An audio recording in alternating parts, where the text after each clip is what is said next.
Yeah, welcome in. Welcome back to another episode of the Format Podcast live, Monday night edition, NFL Week 17 wrap-up.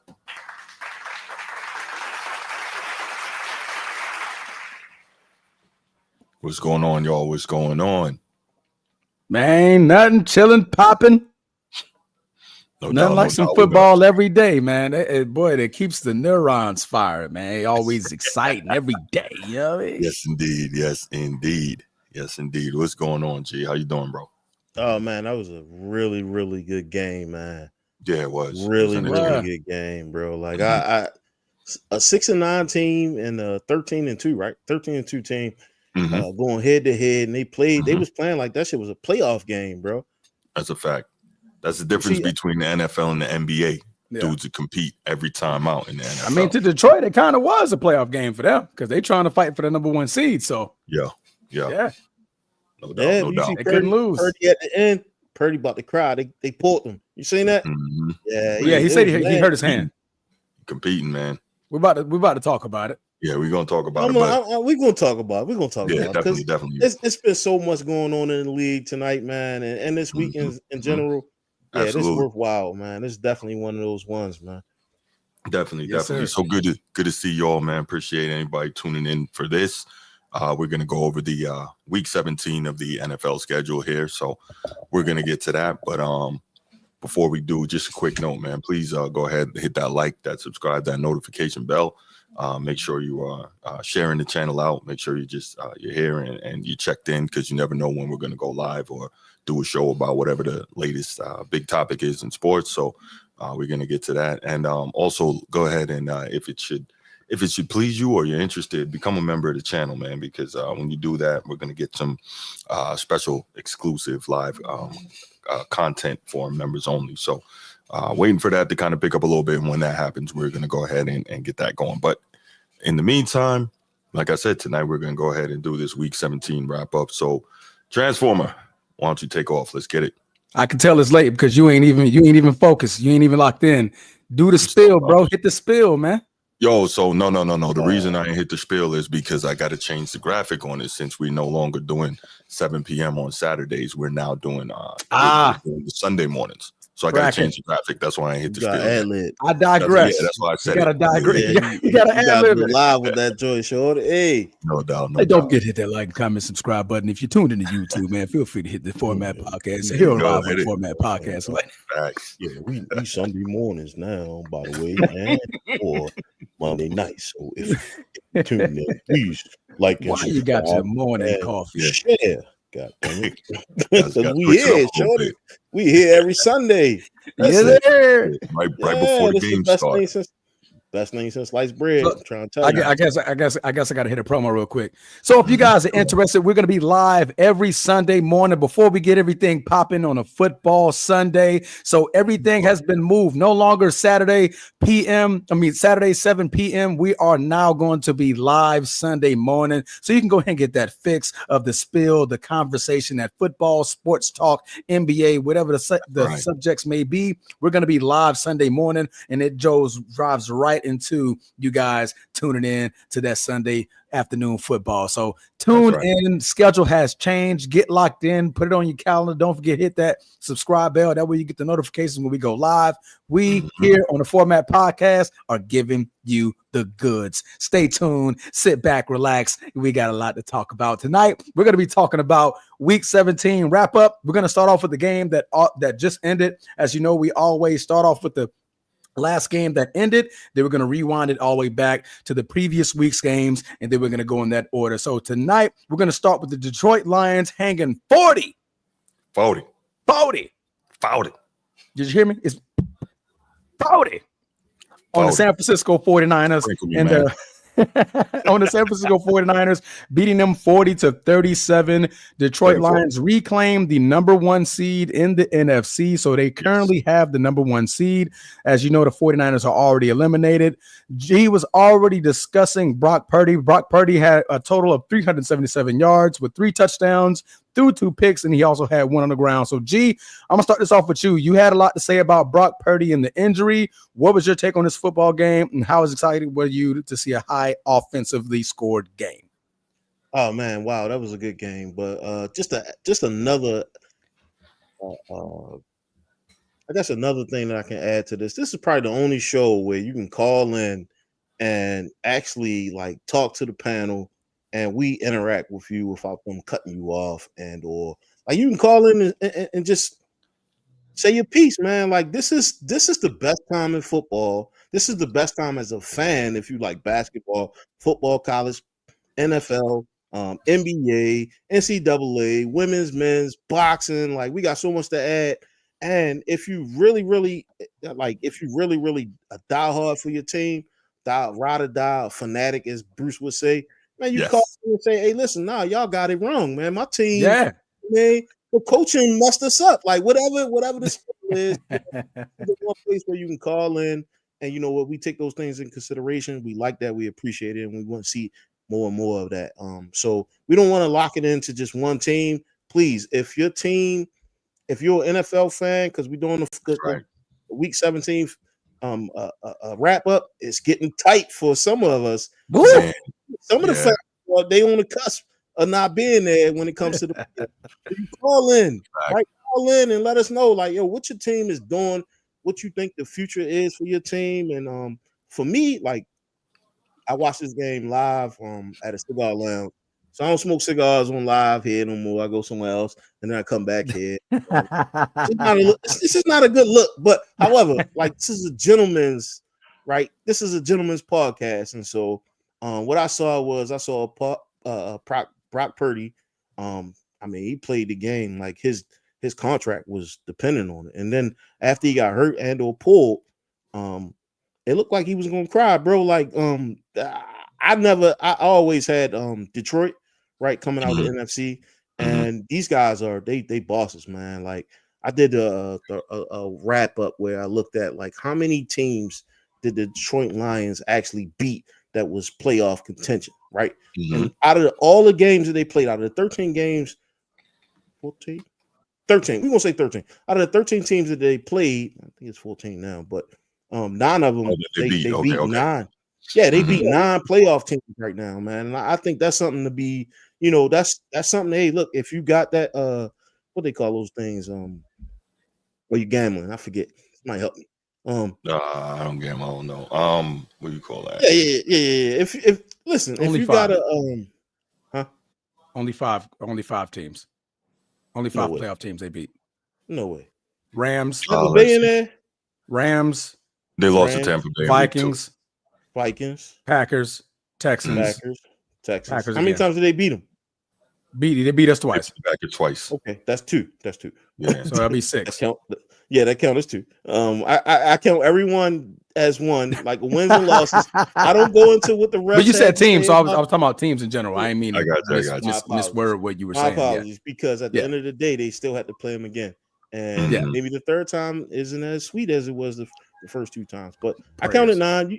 Yeah, I'm tired of losing because that team. Look, that's a metric. That's a metric that I think we definitely need to take in consideration. I don't want to hijack the joint because you know we press for time here. And no, you good. I just heard something over there.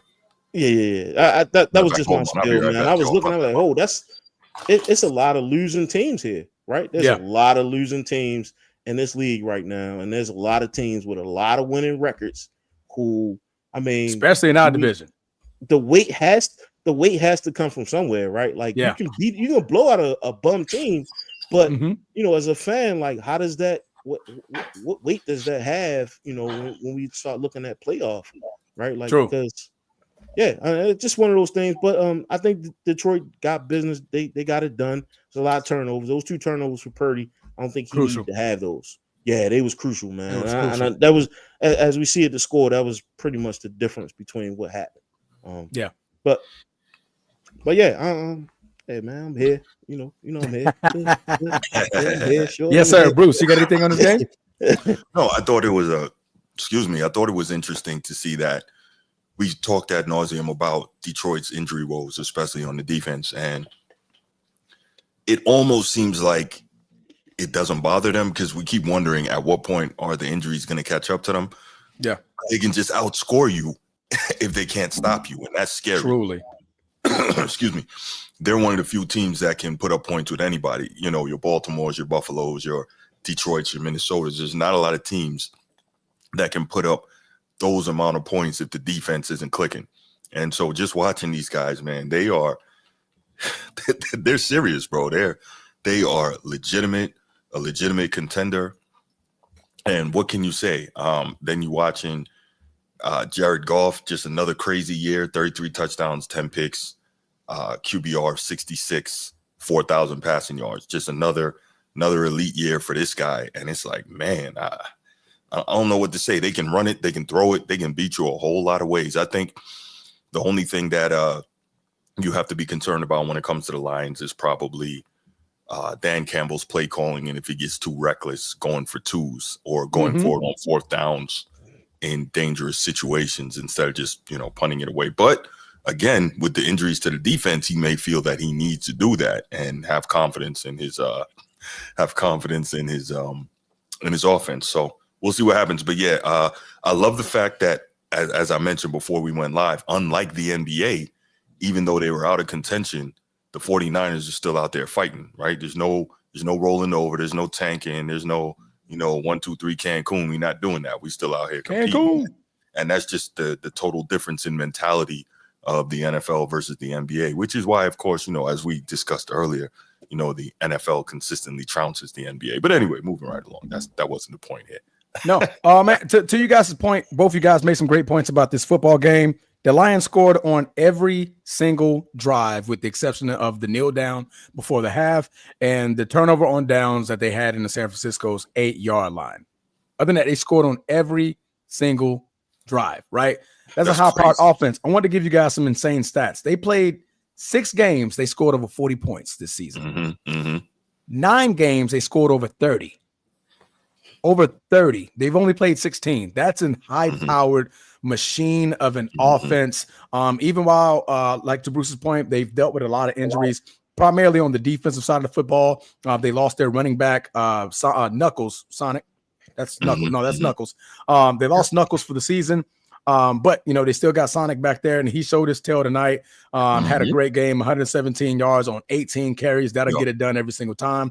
Also chipped in some receiving yards, 4 receptions for 46. So he was very, very diverse and a huge part of that offense. And reason why they won the football game. San Francisco, I don't know why they didn't, commit to the run. I mean, maybe Isaac is still going through some injury roles with that sprained foot, but 9 carries, 34 yards. And mind you, San Francisco was playing with a lead early in this football game. So that really puzzled me on why they just didn't try to commit to the run, to just at least try to wear down the Detroit Lions defense and keep their offense off the field. That'll be the biggest part of beating the Detroit Lions. If you notice how we play Detroit, we at least try to keep their offense off the field by committing to running the football and letting Jared Goff sit on that sideline. But if you give the Detroit Lions time after time after time and getting a lot of cracks at this football, they're going to put up points. And it's obvious to the human eye that they've got the weapons to do so. Like Jameson Williams, another big game for him, 77 yards and a touchdown.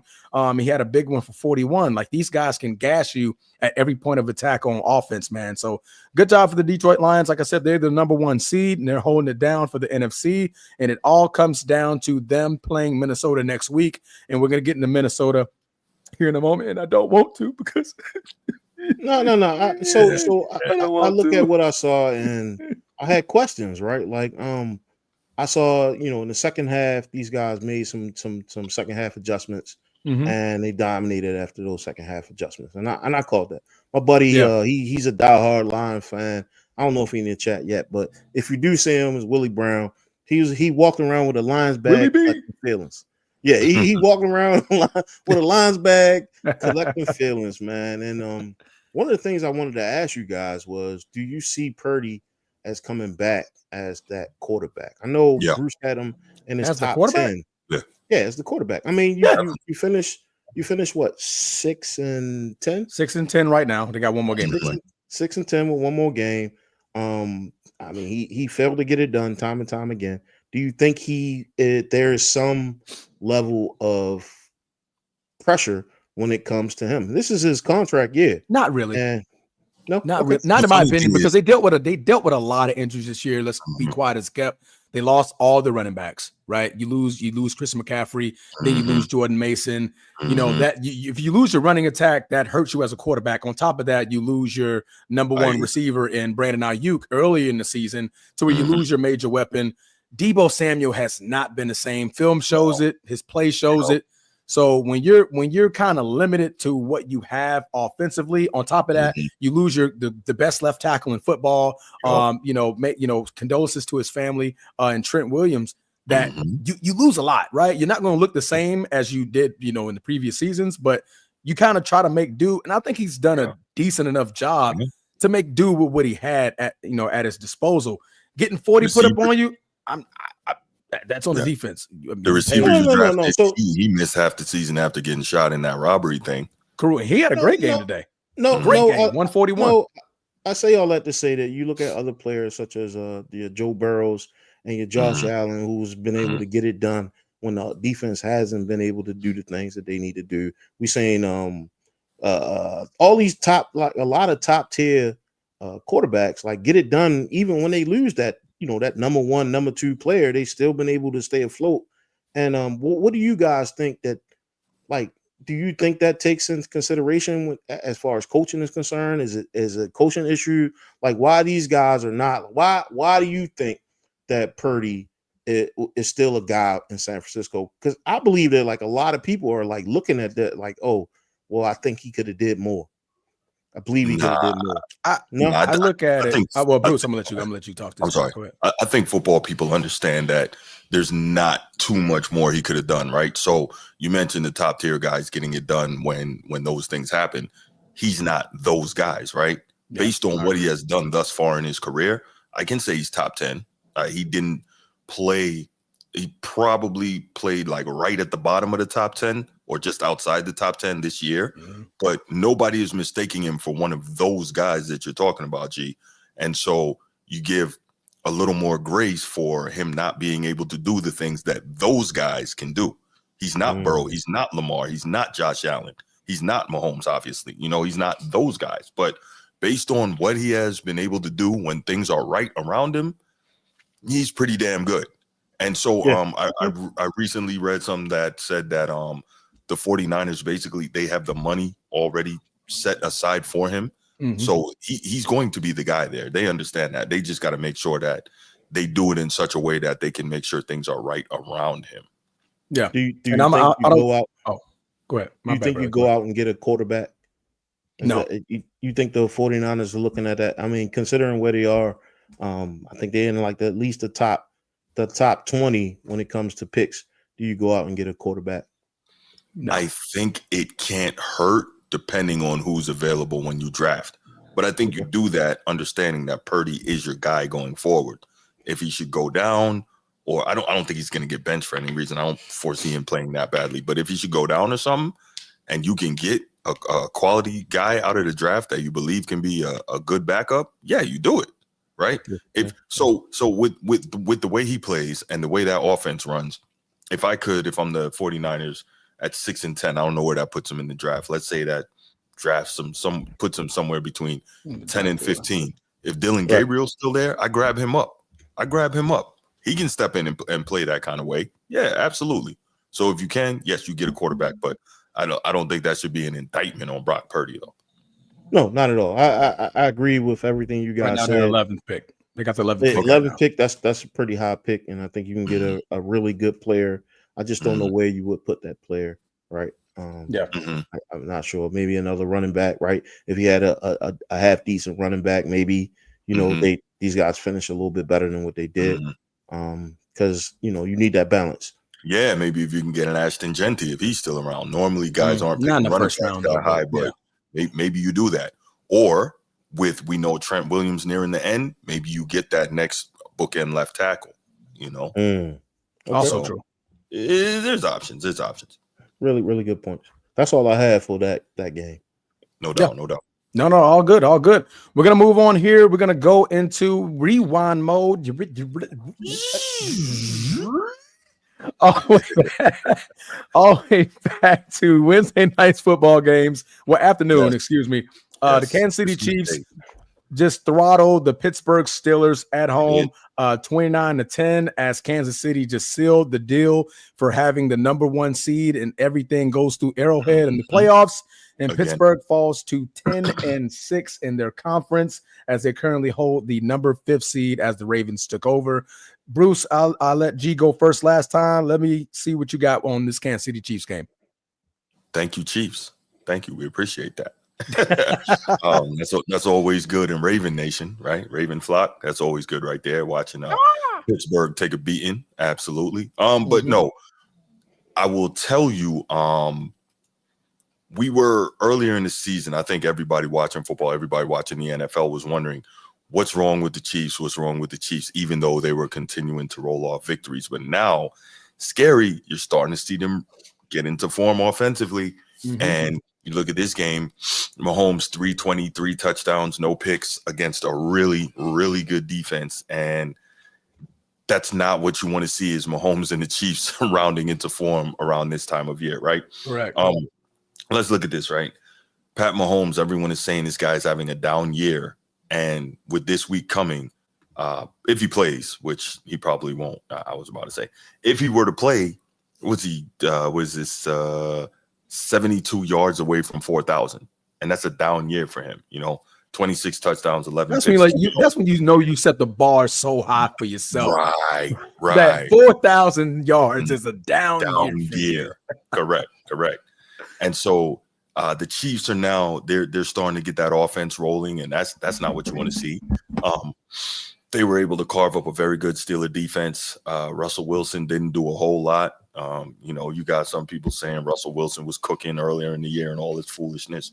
Really, he only had 1, maybe 2 games where he was cooking, but for the most part, he wasn't making mistakes and he was guiding that offense.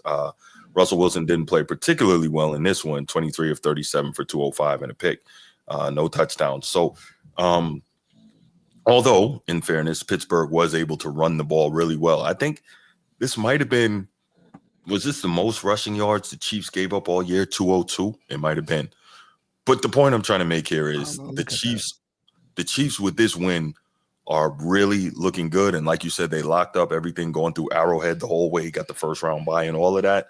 So that's the last thing anyone wanted to see. So this is a dangerous, dangerous football team. And they showed it in front of everybody on Christmas Day. Oh, they did. G? So I got the 10-6 Steelers with 4 wins on playoff contention teams. I mean, when we looked at this week 0, right? Like, first thing we said was they have a hell of a ride to the playoffs, right? And what we're seeing is how schedule, strength of schedule takes a toll on a team, right? You look at the Steelers, 10-6, they hobbling into the playoffs. And they go up against a Chiefs team, which I'm pissed off that my Ravens had me freaking rooting for the Chiefs. You know what I'm saying? So we can have a better position going into the playoffs. I definitely like Russell Wilson. Yeah, I definitely like Russell Wilson. You messed me up, Transform. I definitely like I just said Russell Wilson. No. I'm talking about the chat. I definitely like Russell Wilson.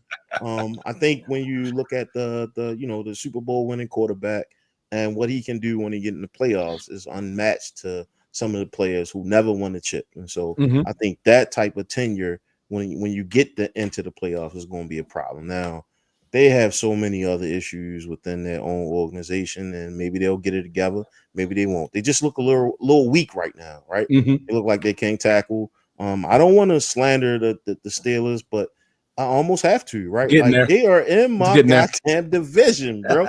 Like I'm sorry, I'm not gonna be biased. I'm gonna tell you how I feel. I don't really care too much for them, but I know that they are dangerous because Mike Tomlin is a hell of a coach, regardless of people calling for his job. They've been doing it early in the season.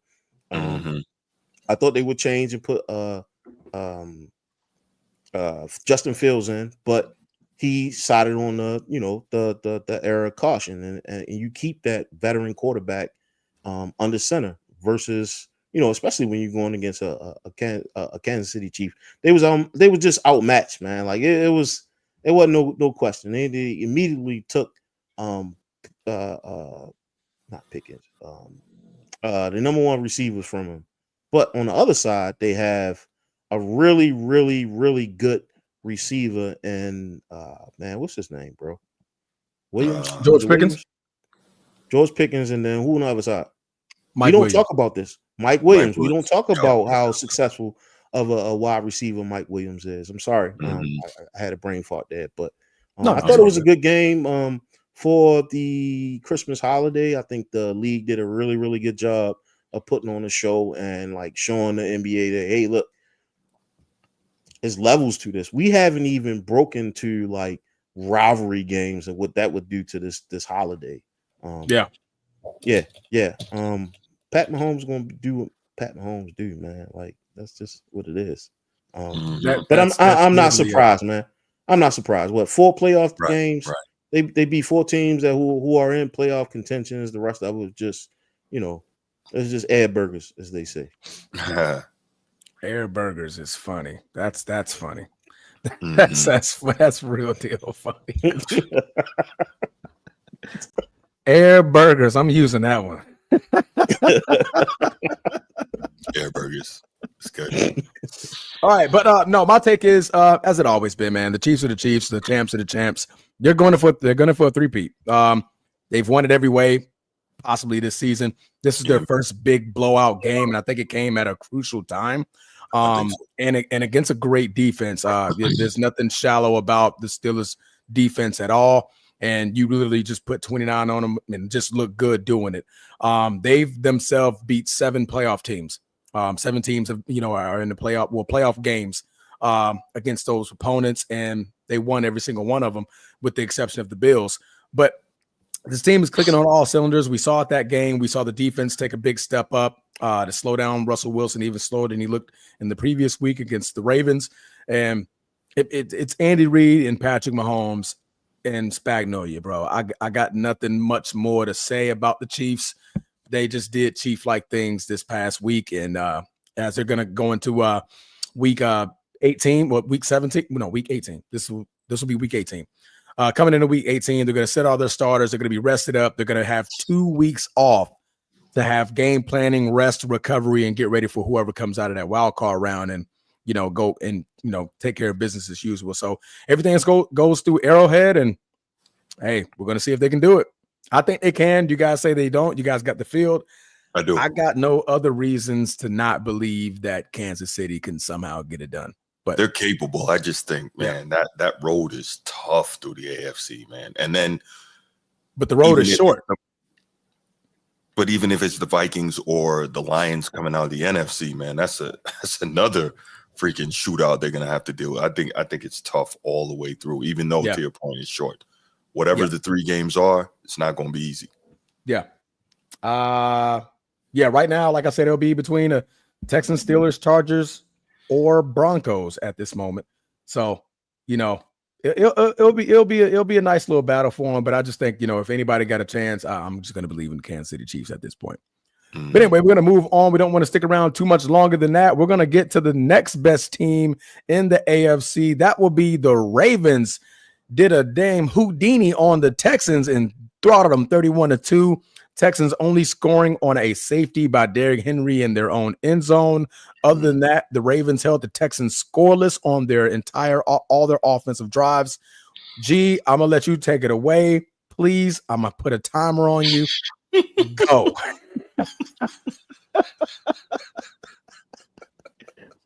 G, you got it. You have 3 minutes and counting. Let's go. I don't even need that long for the Texans, right? Like that game was it was ill-advised. It was belt to ass, as we say here. Yes, sir. It was a beatdown. We went in that time. We went into the Texans, and we put belt to ass in front of Beyonce, which I knew like before the game started.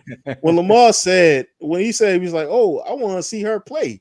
I knew this game was going to be over before it started. Like he's like, I don't care what nobody say. Like I'm going to watch Beyonce play. I was like, the level of confidence that's coming from under center when it comes to Lamar Jackson is uncanny, man. Like, Yeah. and I know there's a lot of MVP contention. Like everybody's like, oh my gosh, is he gonna win the MVP? Is Joe Burrow gonna win the MVP?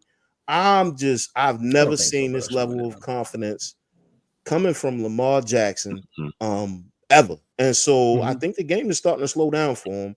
But that's a whole nother conversation for another time. We're gonna have plenty of time to have these conversations, Transformer and Bruce. So I'm gonna keep it G. CJ Stroud, like, I don't know what's going on, man. Like, I understand you don't have the hands you used to having. And that might be one of those things that's holding you up. But in this league, the NFL, you definitely need to tighten your shot group up and come out and perform, bro, because these teams they don't give you a chance to live. It's your second year in the league and you played like crap and you failed to put points on the board. That's unacceptable on an international stage during Christmas, man. Like, you have to understand that, like, even as a second year sophomore, which means there's tape on you, which people watch the tape, and we getting into the fourth quarter. We got one game left, right? One game left, and then we go into the playoffs.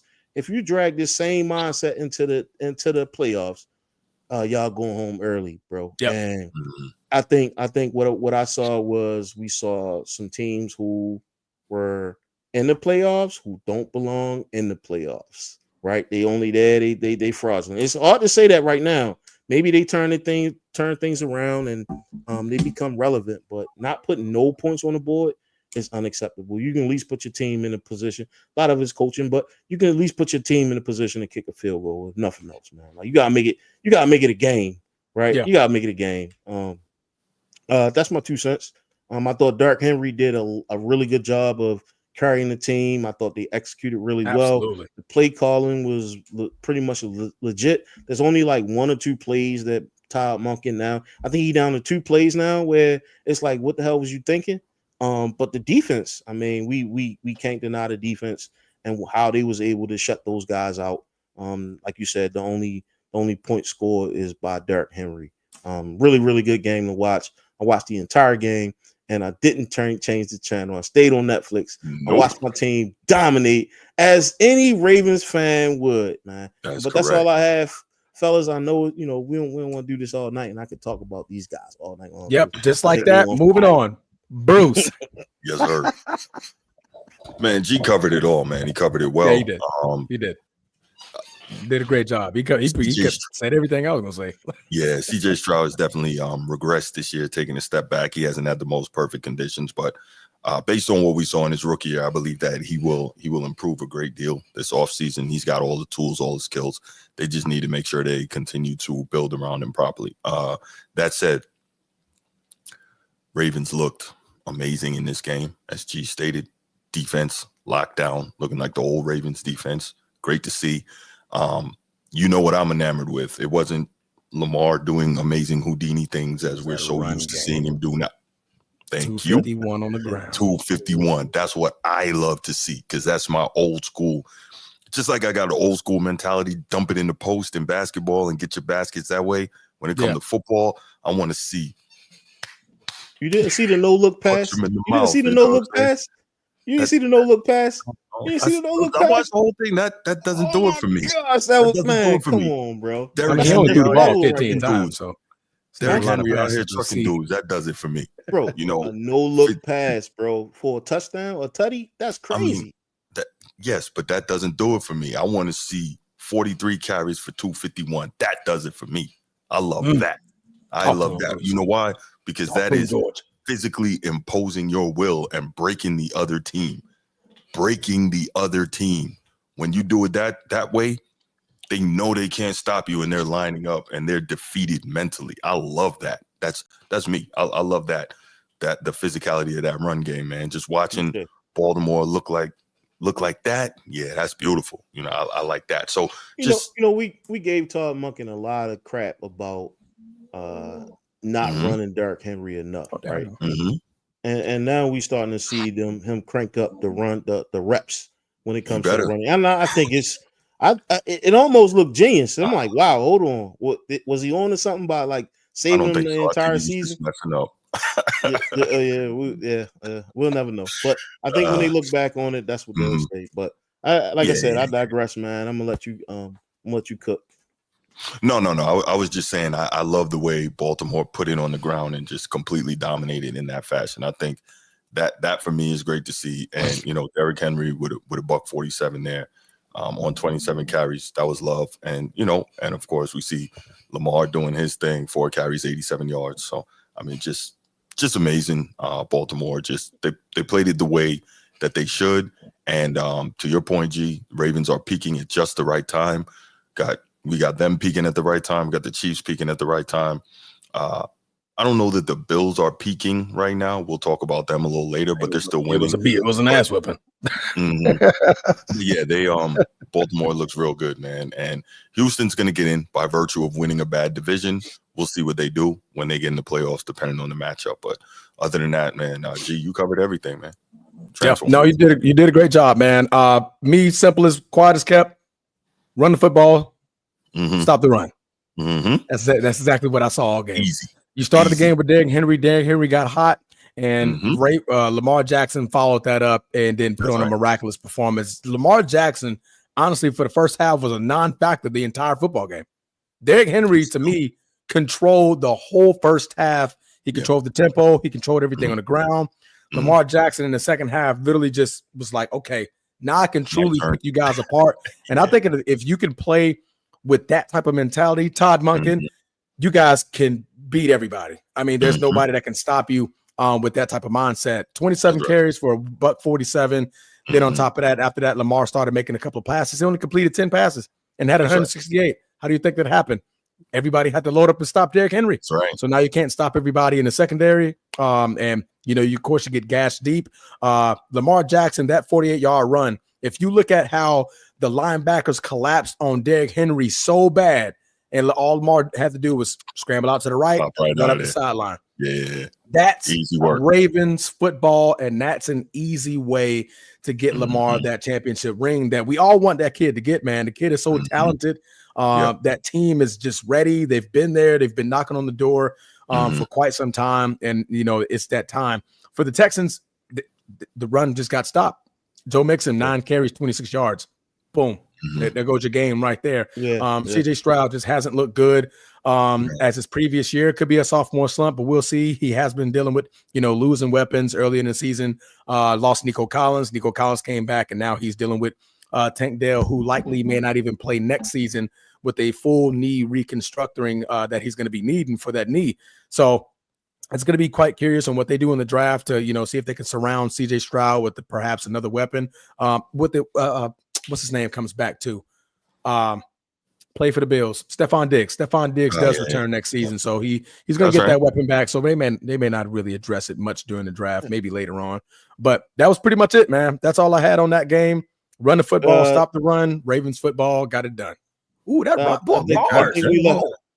we left out 2 pick six, or we left out 2 key picks, right? That I think sealed the game. The one with Marlon Humphreys, where he got fined $11,000, and then the other one by Kyle Hamilton. And this was after CJ Stroud was talking big boy shit. Excuse my language, fellas. Yeah, big boy shit on a podcast about how last year Travis Kelce scorched him. And how do you replay that the next time you play him in a key game? You pick the game off and seal the game. Yeah, I thought that was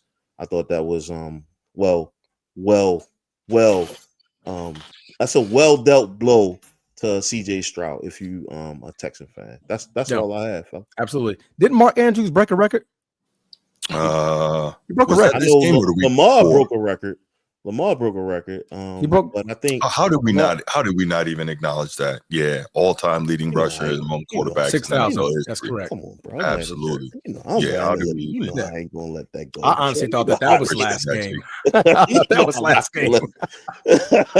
Yeah, I ain't gonna let that go. Big salute to Lamar Jackson, man. Passing Mike Vick, the Madden joystick, man. Look here, you played Madden back in the day, and you had Michael Vick.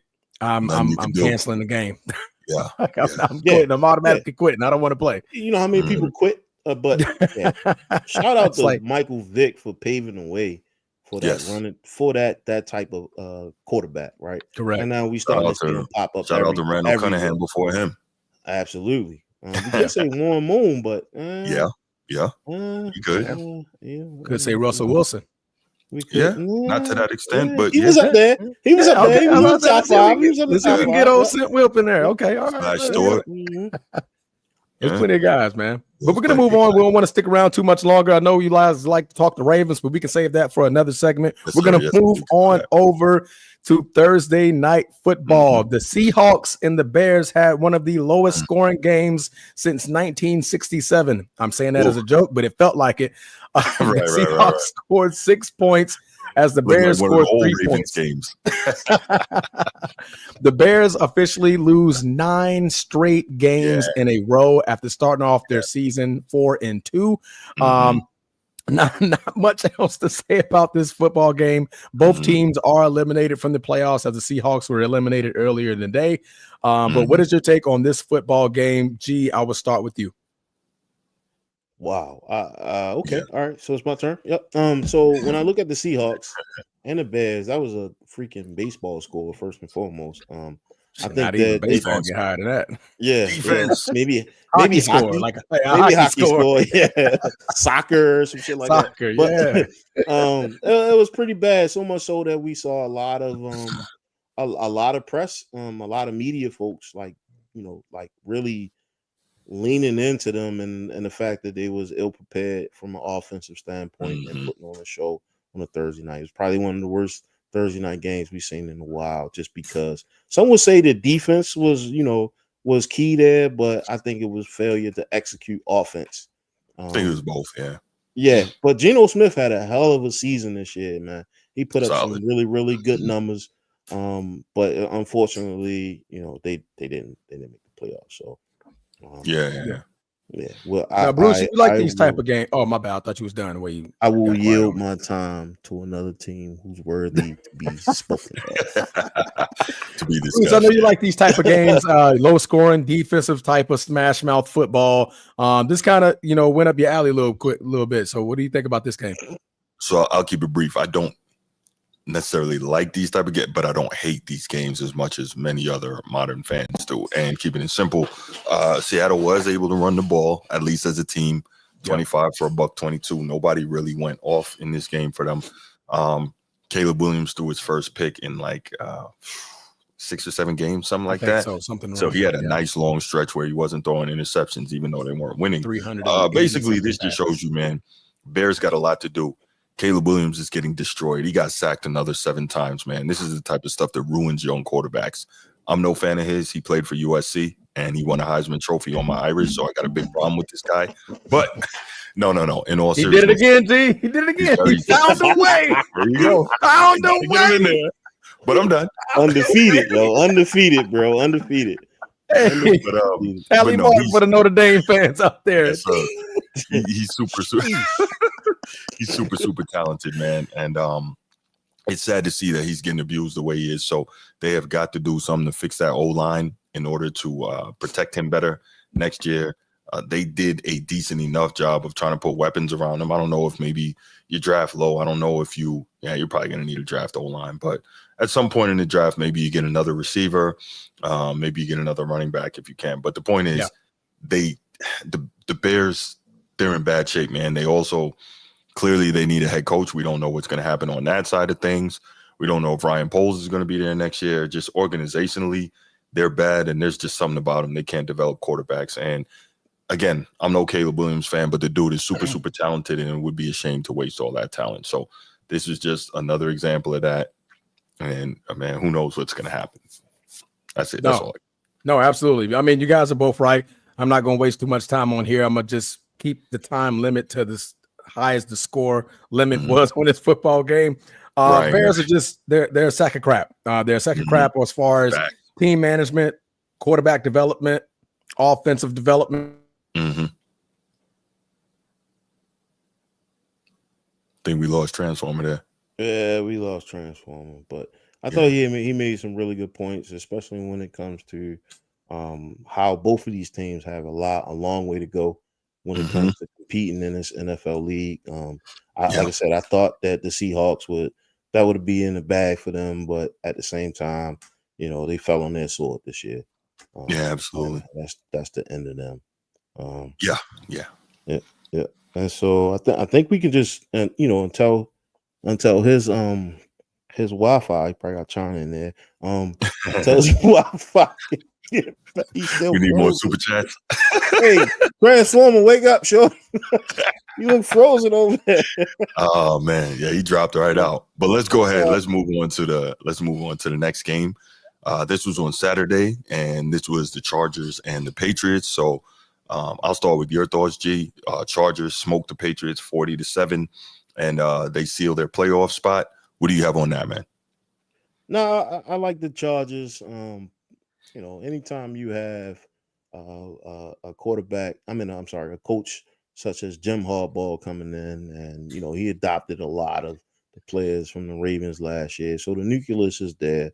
But what he's been able to do is he's been able to win and put himself in a position where he can get into the playoffs and they can compete, right? Like a lot of teams are overlooking the Chargers, and I don't think they're that type of team where you can just oh yeah, we're gonna steamroll them. So you never know with these guys, but 40-7, like the Patriots have a lot of work. They have a lot of work ahead of them. I think it starts with a quarterback. Drake May he's not. Yeah, I think so. I think you need. I think as an owner and a coach, you're looking for the next Tom Brady, and I don't believe they're gonna get that in Drake May. That's tough. I don't think you're going to get the next Tom Brady, so I wouldn't even bother looking for that. But I do believe that Drake May. Say again. 3-13 is crazy work.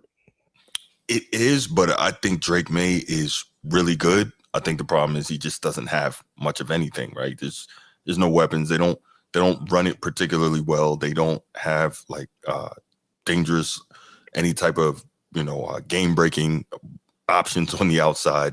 It's like they just don't have a lot. But Drake May, you'll see he's going to be fine if they can get some weapons around this kid. He's going to be all right. To win 3 games, so the first thing you want to do is definitely put some skilled position players around them, and they're out there, right? Like there's several players that they can pick up and be really, really good. At least 500 next year. Yeah, at least 500 next year. Will they do that? Is the question. Right. And so that we need to take a look at the GM and see if he's capable of making those moves off season and putting their team in a better position. And I'm just not sure. It seems like they're still doing the same thing that Belichick did when he was there. They want to build internally, and we just have to wait and see. But if you say Drake May is the guy, then I'm gonna rock with you, bro. But not much. Like I said, total domination from the Chargers. Yeah, man. Yeah. Chargers really, really good, man. You said it earlier when you talked about how good Jim Harbaugh is. And we know this is a guy everywhere he goes, immediate impact, immediate change in culture. And I think that may be the biggest thing because there's not a huge difference in the roster this year with the Chargers. And they don't have elite skill position guys. Like Ladd McConkey is their number 1 wide receiver. That's not supposed to happen. Like he's solid. That's not supposed to happen. But they can run it. And the other difference is when you have a guy like Justin Herbert, I'm no huge Justin Herbert guy, but when you have a guy like him who has the ability to go off and, throw for 281 with 3 touchdowns, then, okay, now you got something there. And, of course, they have a very good defensive football team as well. So I think the Chargers are definitely, if you sleep, they can upset somebody in the playoffs. But just looking at what Jim Harbaugh has been able to do in terms of turning his team around, that's his MO, man. He went into Stanford, turned them around, went to the 49ers, turned them around, went to Michigan, turned them around, won a chip. Now he's back in the league, and I'm not going to say he's going to win a chip. I don't see that, but he's got an opportunity. Clearly, has already turned them around. I think they won 5 games last year. They've won 10 this year. They may win 11. 10-6. They beat them with 428 yards, total yards. 281 was in the air, and then 147 on the ground. I think the biggest thing here was sacks allowed, no sacks. So almost, and penalties, right? They was almost cut even, 6 and 7 penalties. The fourth down, 2 for 2, whereas though the Patriots was 0 for 3 in fourth down. That Right. means that's 3 turnovers on downs, and so Mhm. that's kind of big, man, for a game who was almost irrelevant. Yeah. And I'm sure they scored off of those 40-7. They probably scored off those turnovers on downs. Yeah, I'm sure they did. I just Yep. I can't say enough how impressed I am with Jim Harbaugh. I just like the way he coaches. I like the type of teams he builds, the type of culture, the type of mentality, the type of toughness. That's especially we can appreciate that as being Ravens fans. Those are similar type of teams, and you can clearly see the mentality that those guys have. Those guys being the Harbaughs. All right, next up, this was for me probably the game of the weekend. As you can see, that's what the one I put on the thumbnail, and that is the Bengals overtime win as they fight back furiously trying to get into the playoffs in the AFC. And they won 30-24 over the Denver Broncos. Man, what you got on this, G? Boy, Joe Burrow. Uh, big game for the Bengals, right? To keep their Yeah. playoff hopes alive Mm-hmm. against a strong defense in the Broncos, which is scary, right? Like I think the Broncos are what, like in the top 10 when it comes to Mm-hmm. total defense, a lot Mm-hmm. yards gained and such. And the fact that they beat the the Bengals, who when I looked at their schedule, I was like, they didn't really beat anybody. They just put up a lot of points and a lot of yards, right? Like Bengals. if we look at the Bengals, if we look Okay. at like who they actually beat, I think it was only like Mm-hmm. 3 playoff teams. Mm-hmm. When we look back, the rest of it was what I would consider air burgers, but Mm-hmm. in a fashion that just is notable in itself, right? Like not having a defense, right? Struggling on defense, struggling to get these stops. They was able to pull away with an overtime win against a really up and coming Bronco team. Well, I think Mm-hmm. Bo Nix is probably going to be that guy next year, if not this year. Yeah. When I watched a few of his games, he was a couple passes away from wins. You right? Like Mm-hmm. he was He's better he than I missed thought a he was going to be. yeah, he missed a couple passes, and Sean Payton might have had something when he decided to move Russell Wilson out. Like he Mm-hmm. might have been on to something. Yeah. And so we just have to wait and see. But these Bengals are still fighting, bro. They 8-8. They are. It's crazy. They are. They will not quit, and that Yeah. has to be, we have to put that up on a pedestal against the 9-7 Broncos. That's right. That's right. Great points, all those. And this is interesting to me is that there's been so much MVP talk, not just with you, but with most fans around the league, and then of course in the mainstream sports media and all that. There's been so much MVP talk, but oddly enough, no one is really mentioning Joe Burrow. And I know it was Dan Orlovsky. I think he was on Get Up this morning on ESPN, and or yesterday. And one of the things he said, and this is a legitimate point, like why is no one talking about Joe Burrow for MVP? If the Bengals can manage to come all the way back and sneak into the playoffs, which looks unlikely now because they've got to win at Pittsburgh. Not Baltimore, Denver and Miami both need to lose for them to get in. It could happen, but it looks unlikely. But the point is, if they can sneak all the way back and make the playoffs with what he has done this year, I think he's the first quarterback ever in history. Now, mind you, I take this stuff with a grain of salt just based on the fact that, the quarterback rules and the NFL rules and all that now. But regardless, he's the first quarterback ever, I think, 9 consecutive games with 250 plus passing yards and 3 touchdowns. Like he is the definition of on fire, right? Leads the league in passing yards, 46-41. Leads the league in passing touchdowns with 42. Low on the interception list with only 8. Third in the league in QBR, 76.7. I think Lamar leads the league in QBR. So Joe Burrow is like playing out of his freaking mind right now. I think Jamar Chase is probably in line for the Triple Crown. I think he's going to get that, leading the league in catches, receiving yards, and receiving touchdowns, I think. Is that the Triple Crown? I believe it is. So, I mean, it is. You all right, Transformer? I'm back. You back. Yeah, You little. There you go. they had to reboot that router. Yeah, you got to do something. Bro, But I lost all Wi-Fi throughout the house. Yeah, he had the knife fight with China to get his Mm. Wi-Fi. Uh-huh. But yeah, Yeah. just watching what Joe Burrow is doing, man, is absolutely freaking incredible. And should they make the playoffs, there has to be a legitimate MVP argument for this guy. Because remember, we're talking in that case, that probably makes Lamar like offensive player of the year. But we're talking about most valuable. Like, I don't think at that point you could argue that it's Joe Burrow if they get into the playoffs, because this dude has just been out of his freaking brain like this whole year. But back to this specific game, man. It was tremendous just watching it. Just really exciting stuff. 30-24 went into overtime, and just a lot of great plays on both sides, man. Really enjoyable football.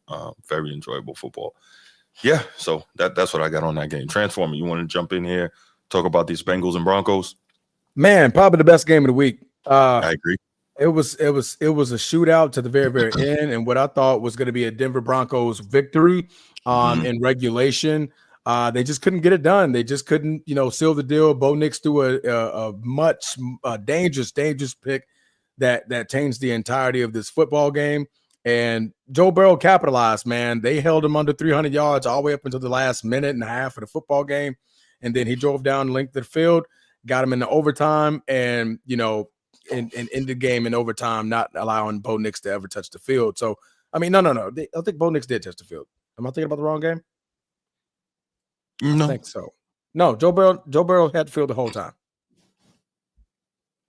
It was no. Bo Nix did touch the field, but they stopped him. Gotcha. Yeah. Mm-hmm. So I mean, either way, this was just one of those games where you're like, hey, both teams had something to play for. Cincinnati's fighting to get in, Denver's fighting to keep him out.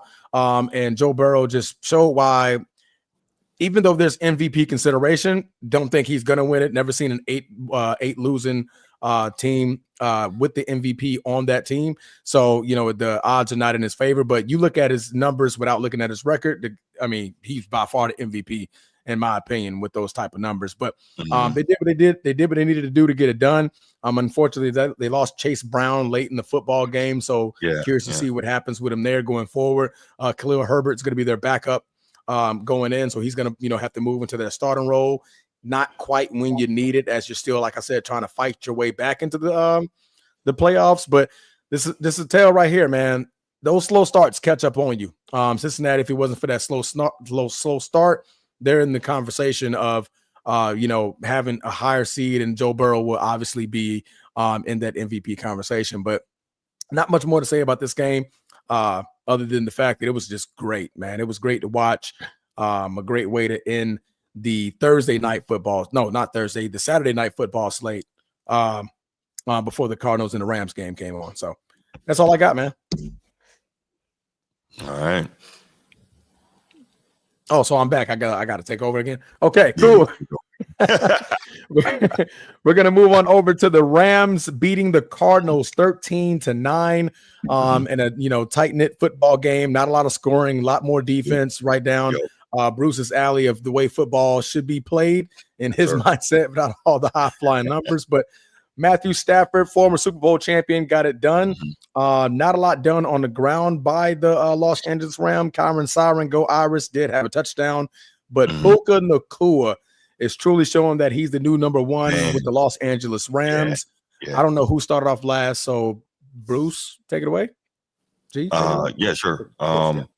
Yeah, Puka, man, he really has a rapport with Matt Stafford. I think he missed a bunch of time this year. I'm not sure how many games he's played this year, but I think he missed 5 games. Him and Cooper missed a bit. Mm-hmm. And he's still going to be over. He's still going to be over 1,000 yards receiving. He's really good, man. He is a serious weapon, and clearly he's that go-to guy for the Rams now. And it's tough because Cooper Kupp was a beast for a few years, but it looks like the injuries kind of may have caught up to him.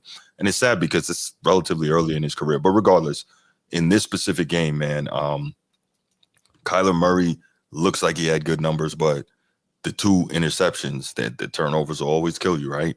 Especially in a close game like this. Not really much to say here other than I don't believe in Kyler Murray. It's just disappointing to see that the guy has all the talent and just, up and down, can't get it done. Marvin Harrison Jr. sighting, 6 catches for 96 yards. That's a good day. But again, when's the next one going to be, right? Is the next game going to be, 2 catches for, 30 yards? Like, we need that consistency of a guy as talented as he is. And it's funny though, with that, all of me, knocking him or criticizing him, he's still over 800 yards receiving as a rookie, which is not terrible, right? So that means he probably won't make 1,000 this year, but if he puts in the work during the offseason, comes back next year focused, he'll get 1,000 and he'll start moving towards what we all know he can be. Is he going to be his dad? No, he's not. Clearly not. He's, it's just not. But he's still a really talented dude. I think the question is, does he want it? But anyway, again, another thing. But the point is, I don't have a lot for this game. It just divisional matchup, and divisional matchups often are defensive struggles. A lot of times you don't see divisional matchups being those high flying, high scoring affairs. And so you got what you got, man. The Rams finished up here 13-9. Kyron Williams, not a huge game, 13 for 56, but he's third in the league in rushing, and I think second or third in the league in carries. So, another solid year for him. But yeah, this is what we got. The Rams won. Go ahead, Transform. Man. We went G. Oh, okay. Go ahead. Oh, yeah. I think this was a split, right? Like the last time the Cardinals played them, the Cardinals blew the doors off them like 41-10 or something like that, right? Mm-hmm. But now, like you said, it's a division game, so these things happen. 10-6. There's a couple other teams that just couldn't get it done early on, and they may have took losses where they should have had W's. But just looking at their schedule, they really haven't beaten anybody. I mean, they did beat the Bills, right? Which was like a 2-point game. They was able to put that together, and that's probably why they in the playoffs, right? Like, I think I got like 3 of 4, maybe 3 or 4, maybe. Other than that, they didn't really have a strong schedule this year. I think they get steamrolled in the playoffs. Another team that I'm gonna yield my time back to you guys, and that's just all about the matchup, right? They could be sneaky depending on the matchup, but I hear what you're saying. Not a whole lot of confidence there. Yeah. What you said. All right. Yeah. Other than that, right now their first round matchup will be the Washington Commanders. So if the playoffs was to start today, they will be facing the Washington Commanders at home because they currently hold the number 3 seed. So there you go with that. The Rams, talk about a turnaround. We talked about slow starts when it came to the Cincinnati Bengals and their slow starts. The Rams started off the season 1-4. Since then, they've been 9-2. So you want to talk about turning the season around? That team definitely is a definition of turn your season completely around from a team that we were counting out early. At that time, Cooper Kupp got hurt, and then Puka Nacua got hurt early in the season. Once he got his weapons back in week 6, they've taken off, and honestly, they haven't even looked backwards since. They're on a 5-game winning streak at the current moment, beating the Bills, beating other teams, Saints, 49ers, Cardinals, Jets. But, it's win the games that are in front of you. You play what your matchups are, and they're taking advantage of, what they got in front of them, and that rewarded them with the number 3 seed and the winner of their division. So they're doing what they need to do to stay in that conversation. I think they're still going to be a formidable opponent against anybody, not the Green Bay Packers, Eagles, Detroit, Minnesota Vikings. But I think they may have a shot to get out of the first round because maybe they can take advantage of at the moment, maybe they could take the advantage of a rookie quarterback, his first appearance in the playoffs, a younger team, up and riser in the Washington Commanders. So maybe they could take advantage of that.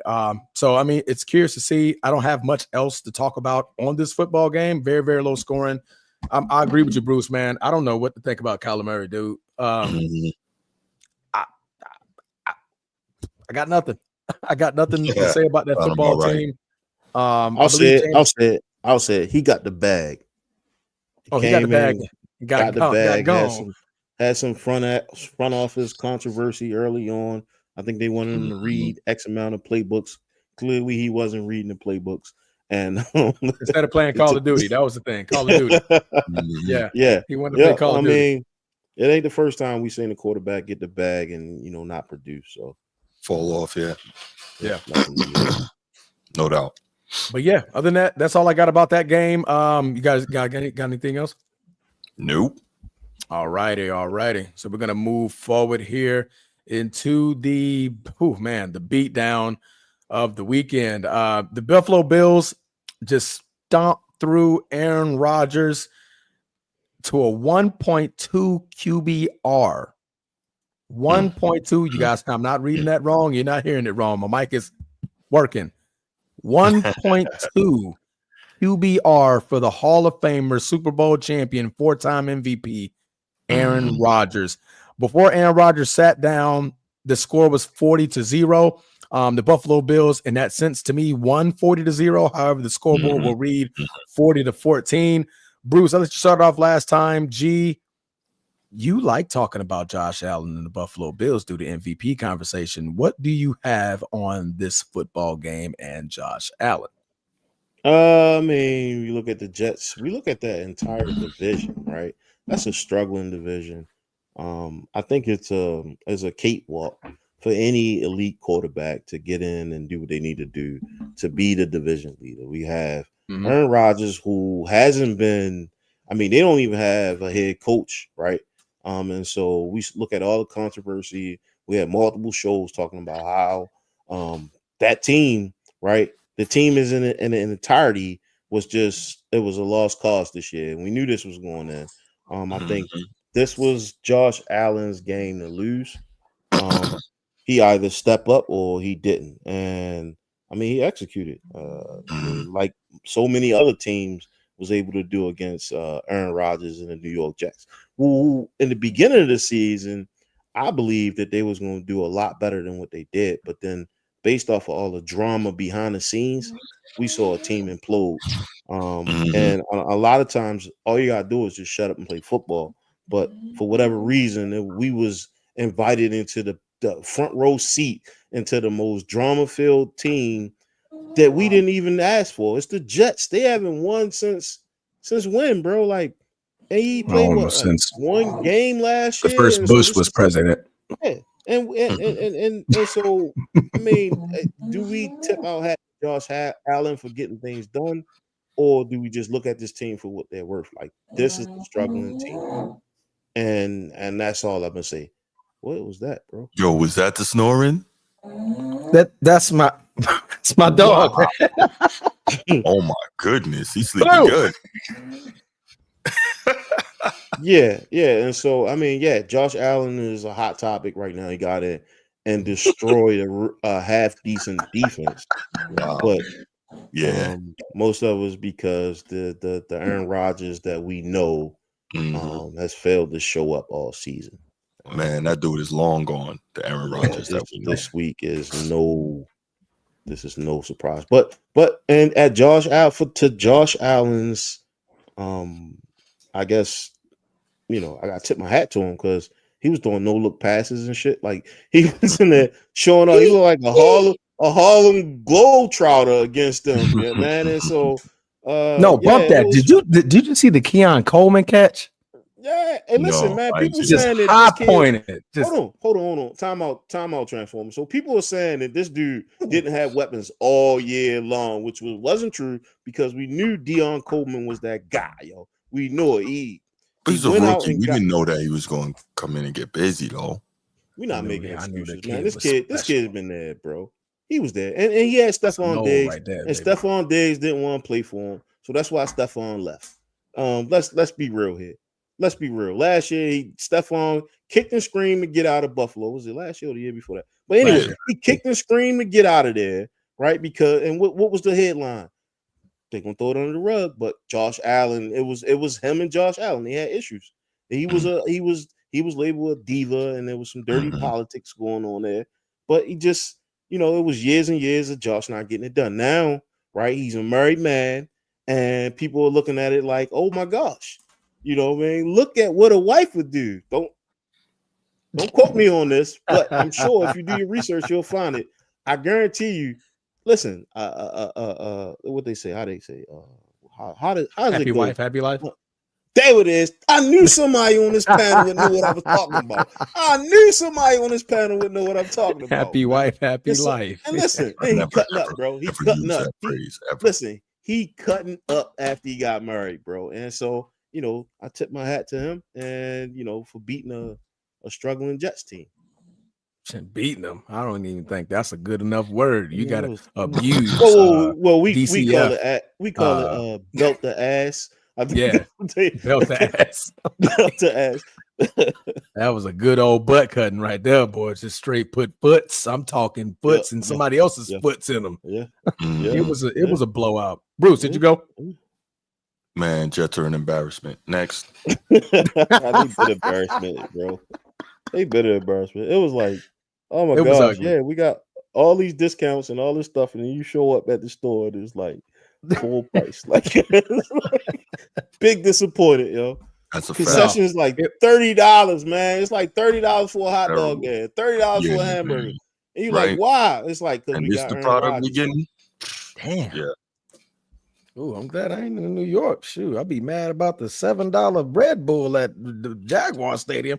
But anyway, but no, man, it is what it is. Not much to say about this football game other than, I was definitely wrong about the New York Jets when they acquired Devontae Adams in the reunion for him and Aaron Rodgers.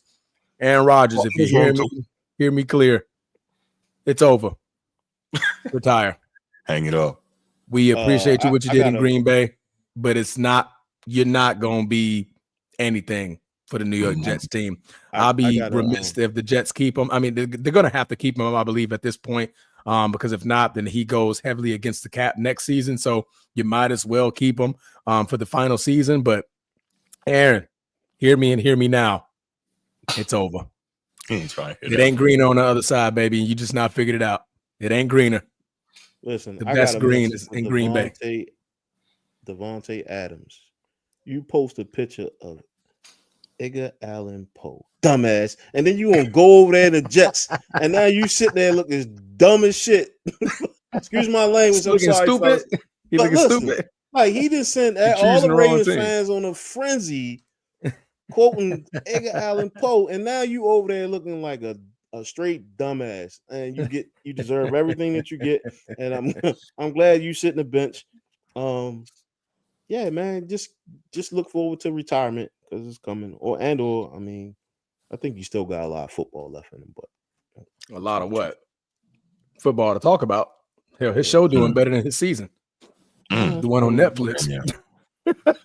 His show is better than the season. But anyway, I'm gonna move on. Like we don't want to stay on this topic much longer than that. We're gonna move on over to the Ravens and the Saints. Raiders. Las Vegas Raiders beat the New Orleans Saints 25-10 in a game that really didn't matter much for both. But shout out to Brock Bowers. Brock Bowers is now has the most receiving yards as a rookie tight end in NFL history. Quiet as kept, should be higher in the Rookie of the Year conversation. When you're breaking records, that means you should be in the conversation. As we know, it's a quarterback-driven league, so Jaden Daniels is clearly going to win that one. But Brock Bowers, man, big shout out to what he's done throughout this football season, even in a 4-12 Las Vegas Raiders team that is just nothing without you. He definitely found a way to shine bright by breaking that record. So big shout out to Brock Bowers. Bruce, I started off with you last. G, no, I think I started off with G last. G, you sit back. Bruce, what do you got about this football game? This wasn't a game that anyone really expected too much from, but to your point, shout out Brock Bowers. Anytime you break, what was that? Mike Ditka, I believe, held that record previously. So that's like a 50-year record or something like that. Crazy to think that with all the great tight ends that have come through since then, that record was still intact. But shouts to the young fella for doing that. But I'll say this, man, as bad as the Raiders have been all year, as little as they've had to work with, Antonio Pierce has continued to push and have his guys continue to compete. And so, fourth win of the season. I'm sure that, a lot of Raiders fans would be hoping that they'd be losing so that he can, I'm sure a lot of Raiders fans, would be hoping that they're bad so that they can get a higher draft pick. But nah, I think most coaches, obviously, they're trying to keep their jobs. They're not wired that way, especially if they're former players and former defensive players. So Antonio Pierce not wired like that. It's going to go how it goes, and handling the draft are going to be for the people above him. But he is going to continue to coach this team and have his guys compete, and that's precisely what they've done. And so, good win for them to try and get closer to closing out this season. And he's trying to keep his job. Oh, absolutely. He's trying. With Brock Bowers, you got a shot. Now you got to get a weapon to throw it to him. Got to get a quarterback. Must get a quarterback to throw it to him. Yeah. G, what do you got on this one, brother? Next to nothing, right? Like this was two irrelevant teams that played. I mean, you might have glanced at the game if you were a fan, but other than that, you have a rebuilding Raiders fan, and they are pretty bad. He gave up a lot of key pieces. Defensive end, Crosby, he still play with them? Hurt. Yeah, he's hurt. He's out for the season. Yeah, they sitting him for and no reason to try and rush back, right? So why would IR cancel the season? Yeah. Why would I? So clearly they rebuilding and they need a quarterback there. We heard, rumors of Shador going there and other, key players, but yeah, these guys are terrible. They checked out early. Why talk about them? They checked out early, bro. They checked out early. Yeah, just like that, we're gonna check out of this one early. Yeah, you give away your number one receiver, bro. You checking out, man. Like, come on, you tanking. Yeah. All right, we're gonna move on over. We're gonna check on out of that one. We're gonna move on over. Surprisingly, a very, very high scoring game for a team that was holding on to the number one seed, the New York Giants. They put up 45 points against the Indianapolis Colts and Super Bowl champion Joe Flacco with the game-ending interception for his team to fall out of the playoff contention and fight for that division in the midst of it. What was your take on this game, G? Of what the old timer had to put up for possibly one of his last games of the season. It was a spoiler. Can I interrupt real quick, y'all? What's up? Bruce got a good question in the chat, man. So real quick. Oh, Tom man, Brady, of course. Brady, easy. 2 minutes left in the Super Bowl. No question about it. Score. Who y'all taking, Brady, Mahomes, or Montana? Brady. Brady done it the most. We seen that dude do it too many times, man. He's that damn good. All right. Yeah. back but I wouldn't be mad if you say Mahomes, though. I mean, all three of them are outstanding options, right? But yeah give me Brady. Yeah. You'll come to the chat late talking about somebody born. Come on, he missed the Ravens topic already. Yeah, that's what that is. I got you, bro. We can always rewind and watch this joint. Hey, but we about to talk about a former Super Bowl winning Joe Flacco Raven. See, there you go, Bruce. We got you, Brucey. All right, but G, man, what do you got on this football game? The Colts losing to the Giants and Giants relinquishing the number one pick. That was funny. What was funny? That was a slap in the face, right? To the Colts. Yeah. Now the Colts are not in the playoffs. Yeah, we see this every year, right? Like, at some teams, you're like, "Ooh, I know we losing, but you know what? You going home with us too. Yeah, you coming home with us too. Yeah. And so we always like to see that as fans, where you think you're gonna slide in the playoffs, and then there's a losing team that bumps you. And I thought it was good for football, but did I care? No, I don't. The Giants is trash, and everybody know they trash. Yeah, and it was the Colts. The Giants. Everybody knew that they was trash. You didn't know they was trash? No, I'm sorry. I was looking at Bruce in the comments. I was like, you got something to say about that, bro? I know he does. Am I watching the same Giants? Like, I hope not. I'm like, shit, I got about 15 Giant fans I can call now. They gonna tell you like, but we ass. Yeah, he gassed like Malik Neighbors. That's all we got. Yeah, they said they got some hands. Like, hey, we got a pair of hands you can throw to. That's all we offering as a Giants fan. But we got New York style pizza. Yeah, if you can't beat the Giants, then you don't deserve to be in the playoffs. Point blank for it. And that's where I'll leave it at. Especially if you get 45 hung up on you. But Bruce, what do you got, brother? Man, to G's point, man, this was one of those games where the Giants was like, we know we out of it, but we taking you with us. And this is also one of those games, another coach that's on the hot seat trying to hold on to his job, trying to continue to push his team to compete. So that's admirable. You love to see that, Brian Daboll. And it knocked them out of contention for the number 1 overall draft pick. So that sucks for them. But, hey, man, these guys still want to compete, right? Drew Lock. See, here's the thing. If you're the Colts, you got to be embarrassed that Drew Lock has a career day against you, 17-23 for 309, 4 touchdowns, no picks. And then, you're like, really? You let this guy go off? But I'll just say the bright spot for me is that my guy Jonathan Taylor, one of my favorite running backs, he's up over 1,200 yards on the season. He had a $125. Go Badgers. I love to see that. Absolutely. Bucky is saying what up.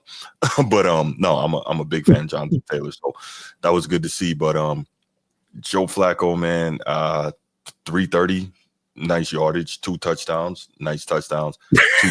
That'll hurt you. That will, Jesus Christ, that will hurt you. It's not his birthday anymore, man. Get out of here. It's the 31st, man. But my king. You know what Bruce is doing. Bruce trying to bring a little levity to the show tonight. My king. But yeah, if you're the Colts, you got to be ashamed that the Giants, one of the worst teams in the league all year, put 45 on you. That was embarrassing. That was their first home win all year. That was their first home win. 1-8 at home. Calendar year. It's something crazy. But yeah, that's about it, man. Just embarrassing for the Colts. Just terrible. Jesus. Buck got this boy, but she only 49 pounds, but she's snoring like a 400-pound man. Yeah. But she's killing me over here. She's killing me. Yeah. Right, but not much else to say about this. Not much. Right? She definitely needs a CPAP machine. Not much else to say about this football game. Malik Neighbors, what a showing for that rookie. 7 receptions, 171 yards, 2 touchdowns. Definitely showed what he can do. Drew Lock had a great game today. Really did. 17 for 23, 309 yards, 4 touchdowns. I mean, where was this Giants team 10 games ago? If you wanted to, play your hearts out at this point. But other than that, not much else to say about this game. That sorry, Colts, you got knocked out by the lonely Giants. And Giants, they're going to be looking at the number 4 pick. But I wanted to talk about that just real quick. The top 4 picks: New England, number 1, Tennessee, number 2, Cleveland, number 3, Giants at number 4. Do you think that they didn't necessarily care about winning this football game because they know that Shador may slide or they have the chance to trade up? Because New England currently has Drake May. Tennessee, they're not certain about Mayo. With the Mayo guy, mayonnaise. What's his name? Will Levis. Levis in Cleveland. Need a quarterback, but they just restructured Deshaun Watson. So I'm curious if the Giants are like, hey, we could have lost this game, but we can also either trade up or he may slide to the number 4 pick, or we can also get Cam Ward at the number 4 pick. What do you guys think about that? Go ahead, Bruce. My bad, G. So there's talk, and might be a slightly touchy subject, but there is talk, and it's actually a fact. The Giants, they've never had a black starting quarterback. Like, they just, for whatever reason, they don't really do that. So Tyrod Taylor was over there. No, huh? Tyrod Taylor was a starting quarterback at not like the guy, like a black franchise. Oh, okay, gotcha. Franchise QB. They've had guys step in, Geno Smith for a little while, Tyrod Taylor, to your point, but never the guy, the franchise guy. So there's among Giants fans, there is concern that it may not happen. I don't know, but I really don't know. I was talking to G about this earlier. He's not really a believer in Drake May, and I get that, but I think the issue with Drake May is there's just no weapons there to cover this bear in New England. I think he's really good, so I don't think they're going to take a quarterback. If I'm Tennessee, I definitely take a quarterback, right? Yeah. So I don't know what the Giants are going to do. They may not need to trade up, but it could happen. I really don't. I don't know what they're going to do, man. This is an odd organization. It really is. I have no idea. I guess that didn't help much. No. I mean, no. To your point, they definitely let one of the best running backs go. Right? that play the game, right? Like one of the best running backs, they just let him walk. And so clearly they don't know. It ain't a logical thing. Like they have no goddamn clue what they doing over there. And I just thought it was an opportunity to sit the coach down. And I'm gonna leave it as that until they show me otherwise, because clearly these guys don't know what the hell they doing over there. But the opportunity arose and they was able to win a fucking football game. And so they did it. I'm gonna leave it as that. And I ain't going, because if we go into logic, like, oh yeah, they want this quarterback, that quarterback, like you wouldn't have got rid of your running back, bro. Like this dude is a monster, and you have to be a fool to possibly break the record on you. That's my 2 cents, man. I don't really have a lot to say about these idiots, but I'm gonna keep it moving, man. All right, just like that, we gonna keep it moving. Let me play devil's advocate real quick here, right? So yes, Saquon is a monster. Yes, they should have never let him walk. Yes, it's horrible that it's in division. Yes, it's horrible that he's in position to possibly break the record on them. All those things true. Here goes the only problem, right? Part of the reason that Saquon couldn't do in New York what he's doing there, did New York have those weapons on the outside to take all the attention off him? Did New York have the elite quarterback like the Eagles do? Did New York have the elite O-line like the Eagles do? You know what I'm saying? Everything. And this is in no way trying to take away from what Saquon is doing, because it's absolutely incredible. But when you look at it, you say, everything is in perfect condition to open things up for Saquon to get busy in Philly. It wasn't necessarily like that with the Giants, right? So yeah, but you let him go for 3 slices of pizza, bro. You let him go for 3 slices of pizza. He didn't even get no pizza. It was you got the pizza box.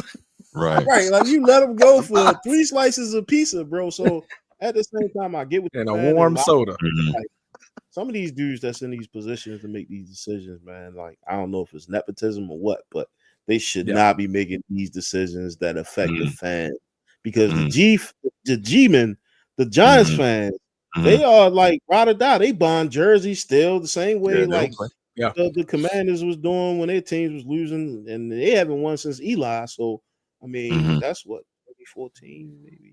I don't know. 12, 13, somewhere in there. No, 14 was the Seahawks. So it was a couple of years before that, maybe 11 or something like that. Yeah, idiots, man. They're just one of those teams. They should probably sell a team, bro. After you let Saquon go and he break the record for most yards, sell a team, bro. Sell a team, because you clearly don't know. Crazy. They ain't doing that, man. The Mars is crazy. Too much money involved. Too much money involved. Yeah, that's why they definitely put Daniel Jones as safety. By the way, Bruce, you wildin', man. Cam Ward is not more NFL ready than Shedeur Sanders. You sound silly saying that. But anyway. Put Daniel Jones as safety. yeah. And then Jones in Minnesota chilling. Daniel Jones is at safety. Oh boy, how you go from quarterback to safety is crazy work. We could move on, guys. I know we pressed for time here, and then Brucey is looking like he's about to go 99. No. I'm straight. I'm straight. My daughter just sent me a text, man. I'm good. Oh, see, that'll wake any father up right there, man. Daughter send you a text. Wait a minute, what's going on? It's 1 in the morning. You text me so early in the morning. All right, we're gonna move on over. Speaking of the Philadelphia Eagles, they just handle business. Pretty much, they took some toilet tissue, they wiped their rear end, and they just left it in the Dallas Cowboys' face. Jerry Jones, to say the least, beating the Cowboys 41-7. Yeah, just a straight butt cutting. What we say, G? Belt the ass. Belt the ass. Nah, we can really leave it there, right? Like we can leave it there, but the Cowboys is such a big market team with like what $100 million stadium, hundreds of thousands of fans all over the United $1 billion stadium. Man. $1 billion stadium. I'm sorry, that's worse. $1 billion stadium with hundreds of thousands of fans all over the face of the United States and abroad. And then, what did we get? The Philadelphia Eagles curb stomp the freaking skull drag. I'm sorry. Let me get medieval. Skull drags the Dallas Cowboys after they were already like down. Just down and out. Yeah, was this what was this about? Was this like, man, like they owed them some money or some shit like that? But I don't know. I don't know, because honestly, Jalen Hurts did not play. Jalen Hurts did not play. As you know, he was out with a concussion from the previous football game. Kenny Pickett didn't play the entirety of the football game. So their third string quarterback, Tanner McKee, came in 3 for 4 and immediately threw 2 touchdowns to just further put foots in the Dallas Cowboys and what they have remaining. I mean, you want to talk about spitting somebody's face? That's just talking a loogie at you, bro. Like, no, we don't care about you. We don't care what y'all struggling for. They're probably sick of this thing being called America's team, right? Jerry Jones has a show coming up on Netflix here soon called America's Team, and I despise it. Like, you're focused on the wrong freaking thing. Yep. Your team is absolutely horrible. You just went off season saying, "Oh, we're going all in," blah blah blah blah blah blah. Meanwhile, your team's getting curb stomped 41-7, and you over here announcing America's Team on Netflix coming up. Nobody cares about what happened 30, 40 years ago, bro. We know where his opinion, not his opinion. You know where his focus is. You said it right. He focused on the wrong thing. You know what it's about with this guy. It's about the show. It's not about winning. He don't get it. Jesus Christ. It's just pathetic. But other than that, he built the machine that win, lose, or draw, they going to make money.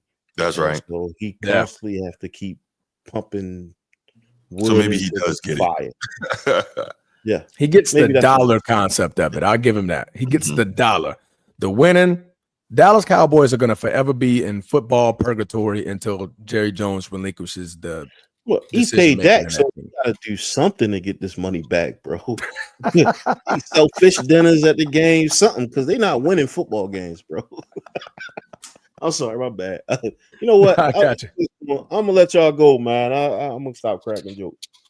Nah, man. It's not much else about this football game. We just wanted to laugh, take a moment to laugh at the Dallas Cowboys and how the Philadelphia Eagles with their backup, then the backup of the backup, come out and knock out the Dallas Cowboys 41-7. I'm not even going to allow us to even elaborate on that game. Just another great game by the Philadelphia Eagles, man.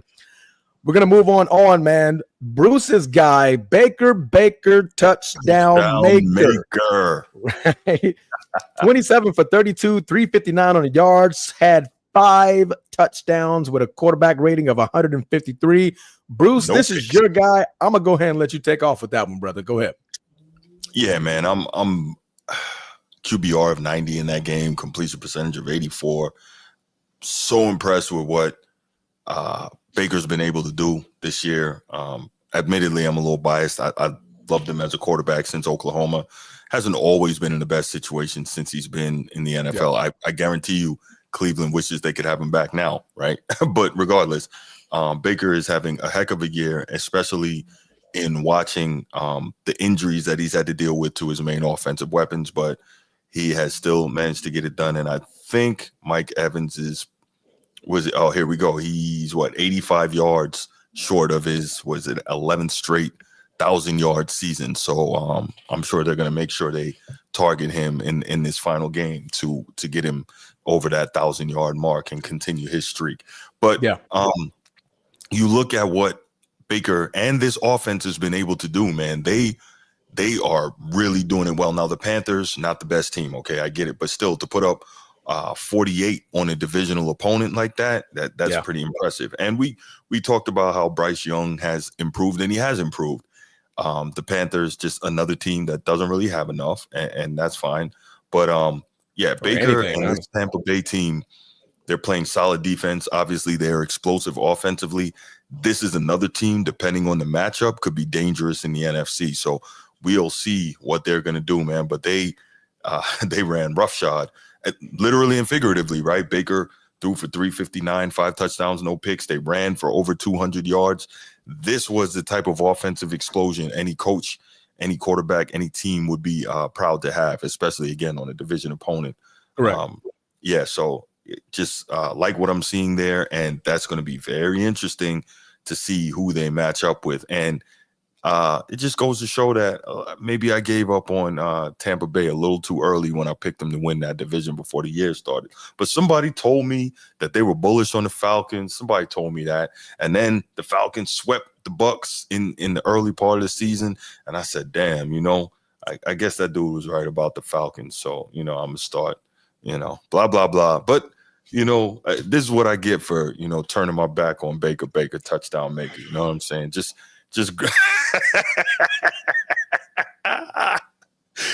no. You deal with him, G. I ain't got nothing to say to him. You deal with him. Oh, my go 48-14 against a tanking team. They 9-7. What was we supposed to see happen tonight? Like these teams are like running away from W's the whole game. They lost 12 games. There's no way they was going to show up and win. 48 points. Nobody was playing defense on that game. They've been competitive. Yeah, they've been very competitive over their last since Bryce Young came back from being benched. We only like Bobby Knight said, wins and losses. Wins. It's only 2 columns here. It's wins and losses. That's true. 3. But it's a tie column too. But go on. We don't count that. We haven't had it this year. I'm sorry. That's irrelevant because we haven't seen that this year. But I get what you're saying. You are absolutely right. However, in this conversation, there's only wins and losses. And 4-12 ain't gonna get it done, man. No, it's not. I think it's not. Yeah, I think what we saying here is a lot of teams are tanking because there are some really good players coming up in this draft, and they know that they're not in a position to win anything. And so 4-12, 9-7, yo. Baker Mayfield's 9-7 in the division that he's in. He's 9-7, and so yeah, he's streaky as hell. Like he show up one game and have these 5 tutties, and then he disappear off the earth. So yeah, that's a little harsh. I don't think he disappears. That's hard. May not be a 5 touchdown game, but he plays. I mean, 9-7, bro. Second in the league in passing yardage, tied for second in passing touchdowns. Now he does have 15 picks, so we don't like that. He's supposed to be a top 10 quarterback, man. You ain't getting right at the bottom. Right at the bottom. Yeah, he can't be at the bottom if Purdy at the bottom, bro. No, I'm saying he gotta be somewhere in the next 15. Right at the bottom. No, I'm saying him and Purdy, like right. But he's better than Purdy. But the question, wait, hold on. What is happening here, yo? We just talking about this game, bro. To you. I got you, yo. No.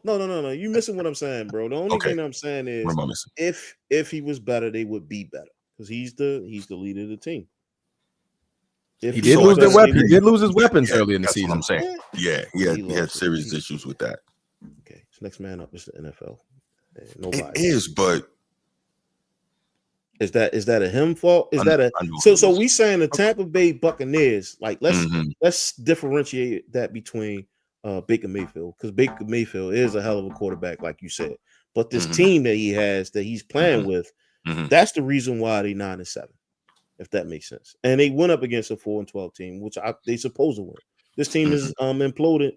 They may win here and there, to stay somewhat relevant, but a tier 1 team like the Tampa Bay come in and they blow the doors off of them. To me, I'm gonna yield my time to you guys because they're not really worth talking about. They 4-12, bro. Like we're going into the playoffs. It's too far in the season to be wasting our time talking about teams who's not gonna be relevant next week. Totally get you. I'm just saying that since the benching, the Panthers have been more competitive than we want to give them credit for. Look, 30-27 loss to the Chiefs. That's a team that should have destroyed them. A win is a win and a loss is a loss, my brother. No. We can't do that because we can't do that. We were just talking about how competitive the NFL is. When the Ravens blow somebody out, we hype, right? We talk about how great they are because it was a blowout. Everybody know the Giants is trash. That a win is a win and a loss is a loss. I understand that. But I also think like the goalpost. No, I'm not doing that. I'm not doing that. For the Panthers, and we don't do that. Remember, you told me that. We don't move the goalposts. A win is a win, and a loss is a loss. Kansas City, they struggled to get all these W's the whole year. Now you got me going on a tangent. The Kansas City Chiefs, they struggled to get where they at right now. And you know what? I acknowledge that. I'm like, all right, these guys are winning. I don't look at the how they struggled to get these W's by some controversy calls and third, fourth quarter, like some plays that was pass interference that wasn't pass interference. You know what I mean? I'm not calling it. I'm just saying it was wins and losses, bro. Like, I agree. All I'm saying is there were games that the Panthers should have got destroyed that they were more competitive than that's all I'm saying. And what I'm saying is you can look at a team and a team might have only won 4 games, but they might not be as bad as we think when you look at how they played against better teams. They should have got smoked by the Eagles. They didn't. They should have got smoked by the Bucks. They didn't. Should have got smoked by the Chiefs. They almost beat the Eagles. That's what I'm saying. The best of luck next year, my brother. I do. I'm with it. Listen, I'm not next year when it come time to play football on Sundays, their record is 12-4, not 4-12. But because it's 4-12, it's an air burger, bro. Like, yeah, of course they're gonna lose, man. Like Baker's supposed to carve them up. He a better quarterback. True, but he didn't carve them up the last time they played him. They won by 3. That's what I'm saying. And you know as well as I do, man, these divisional matchups, man, it's hard to blow somebody out like that in division. That's all I'm saying. It wasn't last week, but we're gonna move on. Sir, I'm not. Hold on. I'm not. We're talking about a blowout game. What you saying, Mr. Hope? I'm not taking away from nothing that you're saying, bro. Only thing I'm agreeing with you, and I'm acknowledging something that you said to me like week 6. Facts. And now I'm using the same thing, but then you going back to week 6 when I was arguing the same stuff, and you was like, "A win is a win, right? A win is a win. Always a win, and a loss is a loss. Like, let's move on. That's it. Yeah. Don't move the goalpost, sir. I'm not. Don't move the goalposts, but we're gonna move on to the next team. How about that one? Yes, we are. Yes, we are. So we're gonna move on over. We're gonna spend a little bit of time in Jaguar City, Jacksonville, Florida, where me and Bruce currently reside. So if you're in the town, shout out us. We might go get a drink and watch a game. Bruce, I have water with ice and lemon. All right. Well, I'll have a Sprite, man. I'll have a Sprite. You have a Sprite. Yeah. After your 45-minute workout, sir. Don't forget I'm a personal trainer. All right. We're gonna go with Jacksonville Jaguars beat the Tennessee Titans 20-13 in a hard-fought, tough divisional game, I guess we'll say, but we just wanted to pass the time to give Jacksonville Jaguars their flowers. Not much else to say about this football game. Bruce, do you got anything? Nope. G, you got anything? Hot garbage. Hot garbage. Really, 2 bad teams in a bad division. Garbage, yo. Dumpster fire over there. Did they fire their coach yet? Oh man, no. They pay that dude all that money. They pay that dude all that money, man. He ain't amounting to nothing. But hey, Dougie P is still in the building. I think they may fire him in the off season. I think they're just kind of like riding this one out. But yeah. I do think they fire him in the off season. Hey, Bruce, man, they're already looking at the next coach. Managers, bro. We definitely could be. I know Transform could be a general manager, but I mean, this panel could definitely be like the league need us, bro. Like they need us. Like it's no way. I know we have our, fire talks or what have you. But at the end of the day, bro, like, just where's the logic, man? Like, who is? Yeah, some of these things is very strange. Yeah. No, absolutely. But we're gonna go ahead and move on over to the Dolphins. Throttling the Cleveland Browns 20-3. Miami Dolphins are officially not eliminated. I almost said that. Nope, they are not eliminated. So the Cincinnati Bengals and the Denver Broncos are all fighting for number 7. Currently, the Broncos hold that one. The Miami Dolphins would need the Denver Broncos to lose a game and Miami to win a game for them to have the chance to enter the playoffs. Even if the Bengals were to win a game and Denver were to lose, Miami does hold the tiebreaker over the Cincinnati Bengals due to conference wins. But do we have anything about this football game and what the Miami Dolphins did? G, I'll start with you. Ed Burger. I'll yield my time. What'd you say? Ed Burger. I yield my time to you guys. Ed Burger one of those teams may be relevant, but right now, dog, I think that was a good game. I mean, if you watched it. So you know what I got to say about this. I feel so bad for Myles Garrett, man. Oh man, this guy's the first player ever in NFL history to have 4 straight 14+ sack seasons. Now, don't get me wrong, with the way the game is played, there are way more opportunities because quarterbacks are throwing the football more. But still, he's a damn beast, and it's totally getting wasted with horrible quarterback play, terrible decisions from the top. He's got a good head coach, man, but it's just it's bad. Cleveland is bad. They don't know what the hell they're doing. It was the worst thing ever to give Deshaun Watson that gigantic contract. It's just terrible. I like what Tyler Huntley did, though. Tyler Huntley did show out. He's still fighting for that backup spot. He had a pretty good game. I thought it was solid. 22 for 26, no picks, 1 touchdown. And what's his name? Tyreek Hill had over the yards. I mean, And he had 52 on the ground too and a touchdown. So he had 2 touchdowns, Tyler Huntley. And alive. Played a great game. You might see him again another year somewhere else, maybe. I don't know. Yeah.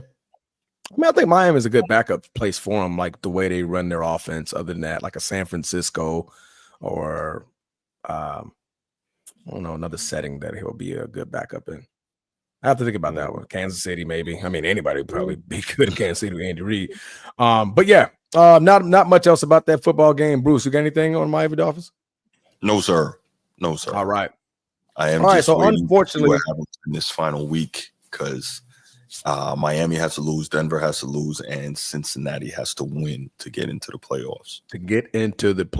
Yep. Yeah. Yes, Battle of the bottom, shorty. Battle of the bottom. I want to see Joe Burrow get in, man, like because the way he's playing, man, that would make for some big time TV. I want to see that. But go ahead. I'm not tracking. I'm not tracking that at all, sir. Not at all. Man, listen, I care about great sports, man. Hey, bro. We'll get that. Hey, yo, Transformer wild in the night, man. Pause, yo. God damn. Did I miss something? Did you say something crazy? Oh, man, yo. Oh, man. All right, guys, I needed this laugh to talk about something that I don't want to talk about. Obviously, we needed Myles Garrett last night. He probably would have been a big help in this game right here. But the Green Bay Packers finally took another L this season as they moved to 11-5 into the bottom of the divisional wild card round at the 7th seed as they lose the game 25-27 to the Minnesota Vikings. The Green Bay Packers are now 0-4 against the Detroit Lions and the Minnesota Vikings, who are currently 1 and 2 of the best teams in the NFC with their respective records. I would hand it to you guys, but since it's my team, I'm pretty sure you guys are looking at me like, you take it away. This was a great game as far as the fourth quarter. I didn't like how we kind of started off the game, just not being really effective by running the football and staying committed to the run. Jordan Love, slow start for him. It was a lot of drops early in the football game. I just felt like we didn't have our deep threat in Christian Watson. He did not play. So typically Jordan Love likes to use him as that deep threat, but try to use Devadrius Wicks a lot in the deep threat and Milton in the deep threat, which kind of didn't work out much for the Green Bay Packers. But other than that, when a game looked like it was about to get real ugly, it was 27-10 at one point. Jordan Love finds a way in the fourth quarter to make these games a little bit more competitive, and he leaves it to one last drive needed. I just think it's always a drive too late. But I take that to the fact that we are the youngest offensive team in the NFL. So a lot of just uncharacteristic mistakes you see from a veteran. To that point, I say we need a veteran for that offensive team in order for us to make that next step. We're just losing a lot of close games, man. We lost all 5 games against, like I said, the Minnesota Vikings twice, the Detroit Lions twice, and then the start of the season, we lost against the Philadelphia Eagles. All 5 of those games are teams that we are likely to face in this up and coming playoffs. So just not a great ending, but they showed a little bit more poise. But a huge shout out, man. I gave Minnesota a I had them finishing last in the division, and here they are fighting for first in the division. Sam Darnold fought his way into a whole big bag that he's going to get in this offseason. Honestly, quiet as kept. I think he should be in some type of MVP conversation, despite him. He has some great weapons in Justin Jefferson, but 377, 3 touchdowns. He did throw a pick. That'll get it done, man. I mean, he was just showing a lot of poise in the pocket, showing a lot of just patience, able to scramble out, end off the game with a nice little, the same pass that he's been throwing all night that we couldn't cover. Just standing tough in the pocket while taking hits. Only took 1 sack last night. And they got it done, man. So I tip my hat to the Minnesota Vikings. Hopefully we get to meet them again. I feel like we can beat them if we start off a little bit quicker. My only concern about that football game was that freaking offsides call at halftime. We lost the game by 3, and literally that offsides call, we lost by 2. So I do kind of look back at that one. Matt LaFleur obviously was upset. You look at the overhead shot. They were the ones that were offsides in that play before they missed the kick, and then they got the extra 5 yards and obviously made the kick, which kind of put it in more in favorable range of 13-3. But Green Bay Packers are 11-5, man. We're currently sitting at the 7th seed. So, G, I will let you take it away. What was your take on the Green Bay Packers and the Minnesota Vikings football game? Hey, I'm gonna start with mainstream media would ask you if you thought the Green Bay Packers were the real deal this year. I think there was some talks of them just being a fraud team. They kind of walked on like, hey, are these guys are they frauds? Right? Like, we've seen a lot of teams beat a lot of tanking teams. But I believe that you guys are the real deal, first and foremost. But I just want to let you know what they're saying about your team, right? Mhm. They saying that, these guys may not do it. Jordan Love he struggled in big games. He lost to the Vikings twice this year, as you already mentioned. But I mean, it was a couple points, right? Like within 5 points, 2 games. We can't really. 2 That's one points, possession. both games. Yeah, that's one possession. 5 total. That's 5. That's 5 total, right? So 4. huh? 4. Yeah, under 5 is what Oh, I'm under saying. 5. Gotcha. Yes, sir. Yes, sir. Yes, sir. Field Under goal to 5. win the game in both of them. The question is, do you have faith in Green Bay actually winning the NFC championship? I think that's a question back to you. I'm gonna yield back to you because you guys already lost. Y'all 11-5. Y'all in the playoffs. What do you think your guys is going to do this year? I say we definitely have a possibility of winning. Well, we did before we lost this game. As we currently sit at number 7, I think we can lose in the wild card round if we was to run into Philadelphia. They have a much better team. They have a lot of great weapons. Right now, my team's young. They just don't have enough experience, a lot of cohesiveness in those big moments to overtake the better teams. As like I said, the 5 losses are against 3 teams, and they're all sitting at the pinnacle of the NFC. So I think if we run into one of those teams, I would want to run back into Minnesota. I think our best chance would have been playing Minnesota if they could win that wild card. I mean, win the next game against Detroit, and they end up at the 1 seed, and we somehow make it past Philadelphia. Then I think we have a shot. I'm very optimistic about it. I just think we're just 1 or 2 years away from being a true force. Give these receivers and the quarterback another year. Bring in a savvy veteran. I was hoping that we were able to make the trade for Myles Garrett to get him on that defensive side. We truly have no big names on the team, period, other than Josh Jacobs. Jai Alexander hasn't played in 6 weeks. We're down one of our safeties, Evan Williams, for the last 4 weeks. So it's just not a lot of veterans out there to just really hold that team together to get them over the hump. But I feel like we're right there, where we're a young team, the youngest offense in the league, and we're just putting the world on notice that, hey, we're up and coming, and we're going to be here for quite some time. That's my take on it. But I don't think we can make it.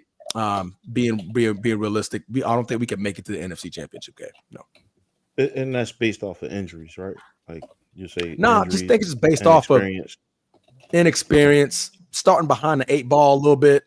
When we commit to the run, if we commit to the run, give Josh Jacobs 23 to 25 carries. Those be our best football games when we play through Josh Jacobs. When we go away from Josh Jacobs, the game gets sketchy, right? It's a lot of inexperience at the receiver level.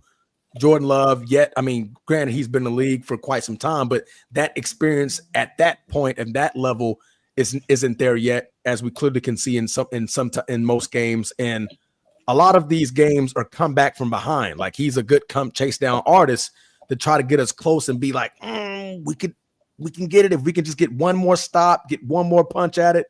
We could possibly win that football game, but it's just, let's not get to that point. Let's stay in front of the 8 ball, commit to the run fully commit to the run, 20 to 25 touch with Josh Jacobs, give about 3 to 4 more to Emmanuel Wilson, which is a very great backup running back. And let's play through the run, let the play action. Matt LaFleur is one hell of a coach when it comes to offensive scheming. And I feel like we could just create more havoc if we just fully commit to that. That is our strength, not Jordan Love, even though he's our quarterback. Our strength is to run the football. And I think if we can commit to that, we'll be a lot better. Yeah. Yep, I have. I think Detroit is the team to beat in your conference, and um, yeah, I got Philly. they're But I pretty like tough. Detroit. Yeah, You like Detroit and Philly, yeah. But I mean, it's any given Sunday with true. this, when it comes to this. But we're gonna have to hold you to 3 minutes next time. Mm-hmm. Let you Oh, that's a BS. I was waiting for it. You like That's that? a BS. You like that? You like That's a that? Good, G. I was waiting for it. I was waiting for it. No, dog. I left talk He did all get you though. night. He got you. He He was got waiting. you. I'm gonna hold you to 3 minutes next time. He got you. And then he gave me Saw a that question to coming. go on top of it to make me keep talking. Like, yeah, keep talking because my clock is ticking, right? Clock is ticking. That's good. That's good. Got you I though. like it. He got me on God, that bro. one. That was good. Good take though. That was a great take, bro. That was a great take. Keys to victory. Yes, sir. Yes, sir. Bruce, you got anything? Wanted to say, to your point about commitment to running the football, I totally get it. But a lot of times, not coaches, because coaches are trying to win however they win. But when an organization gives a quarterback all that money, they don't want to see that they're paying a quarterback money to turn around and hand it off. You know what I'm saying? Yeah. So there's that. I think that's clearly a factor in it. And we also know Jordan Love is great, has a lot of potential to be great. And we've seen it in different cases. So there's that. The other thing I was going to say, and this might make you feel better, Peter Schrager has correctly predicted the last 5 Super Bowl winners. He has. I saw that. I sent that to you. Okay, so you sent it to me. Okay, yeah. And he's got Green Bay in the Super Bowl against Kansas City. So that might be something that you can, kind of feel a little better about. But to the demigods. Again, man, it might just have to be the match. They have a puncher's chance in any game. If you line them up against anybody, and clearly they've shown it, because they have to face the 3 opponents that they are likely to face in this postseason. They have a puncher's chance, man. They truly have a puncher's chance. Yeah. So there's that, and the other thing is, man, I'm so surprised that Sam Darnold hasn't turned back into that pumpkin yet, man. I might really have to be wrong here because he's had a hell of a year. But we'll see. I'm wrong. I'm super wrong. He's had a hell of a year. Yeah. I'm super wrong. That man is not a pumpkin. Balling out. Yeah. But all right. That's all we got about the Green Bay Packers and the Minnesota Vikings. As we stated earlier, the Vikings are going to be facing the Detroit Lions next week to hold and seal the number 1 seed in the NFC. Loser goes to the 5th seed in a wild card game against the 4 seed, which is currently Tampa Bay. All right, we're going to move on over to the final game. Another great game. Yeah. Oh, man, Green Bay versus. Wait, who the loser of which game was it? I'm sorry. What? You just oohed me in confusion. No. What was going on? I'm bugging because I was when you said the winner, the loser plays Tampa Bay in that game. So that's the loser of this Minnesota Detroit game this week. Correct. Yes, they will have to play. They'll have to play the Buccaneers in round 1. Oh, yeah. Baker touchdown maker time. That's what you're saying. That Tampa at home. That be man versus Minnesota. Upset. That could be crazy. I mean, I would consider that an upset, even though it would be the 4th versus 5th. I would consider that an upset if Tampa. That would be a hell of a. Ooh, man. All right, I'm sorry. Go on. Oh, all right, man. We're going to move on over to the Rookie of the Year runner-up. It's going to be not runner-up, Rookie of the Year front runner. Jaden Daniels wins in overtime, not letting Michael Penix Jr. touch the ball in overtime, 30-24 to beat my lonely Atlanta Falcons, who had that chance to win the division. They did. They were right there. They were right. Oh man, they were a kick away after their kicker missed a long, I believe it was about a 58-yarder field goal to send this into overtime, and watch the Commanders thrived in overtime, never letting Michael Penix Jr. touch the football. G, I'll let you take it off with here. You have a lot of Washington Commander fans that are loving this season so far. What did you think about this football game to end us out with the podcast tonight? Quiet as kept, man. I've been really watching the Commanders really close this year, and to see them at 11-5 after numerous years of just losing, man. I said, is Jaden Daniels the real deal? He went up against Lamar, of course. They was calling him the next up and coming. Lamar's little brother, pretty much. The streets is calling him Lamar's little brother.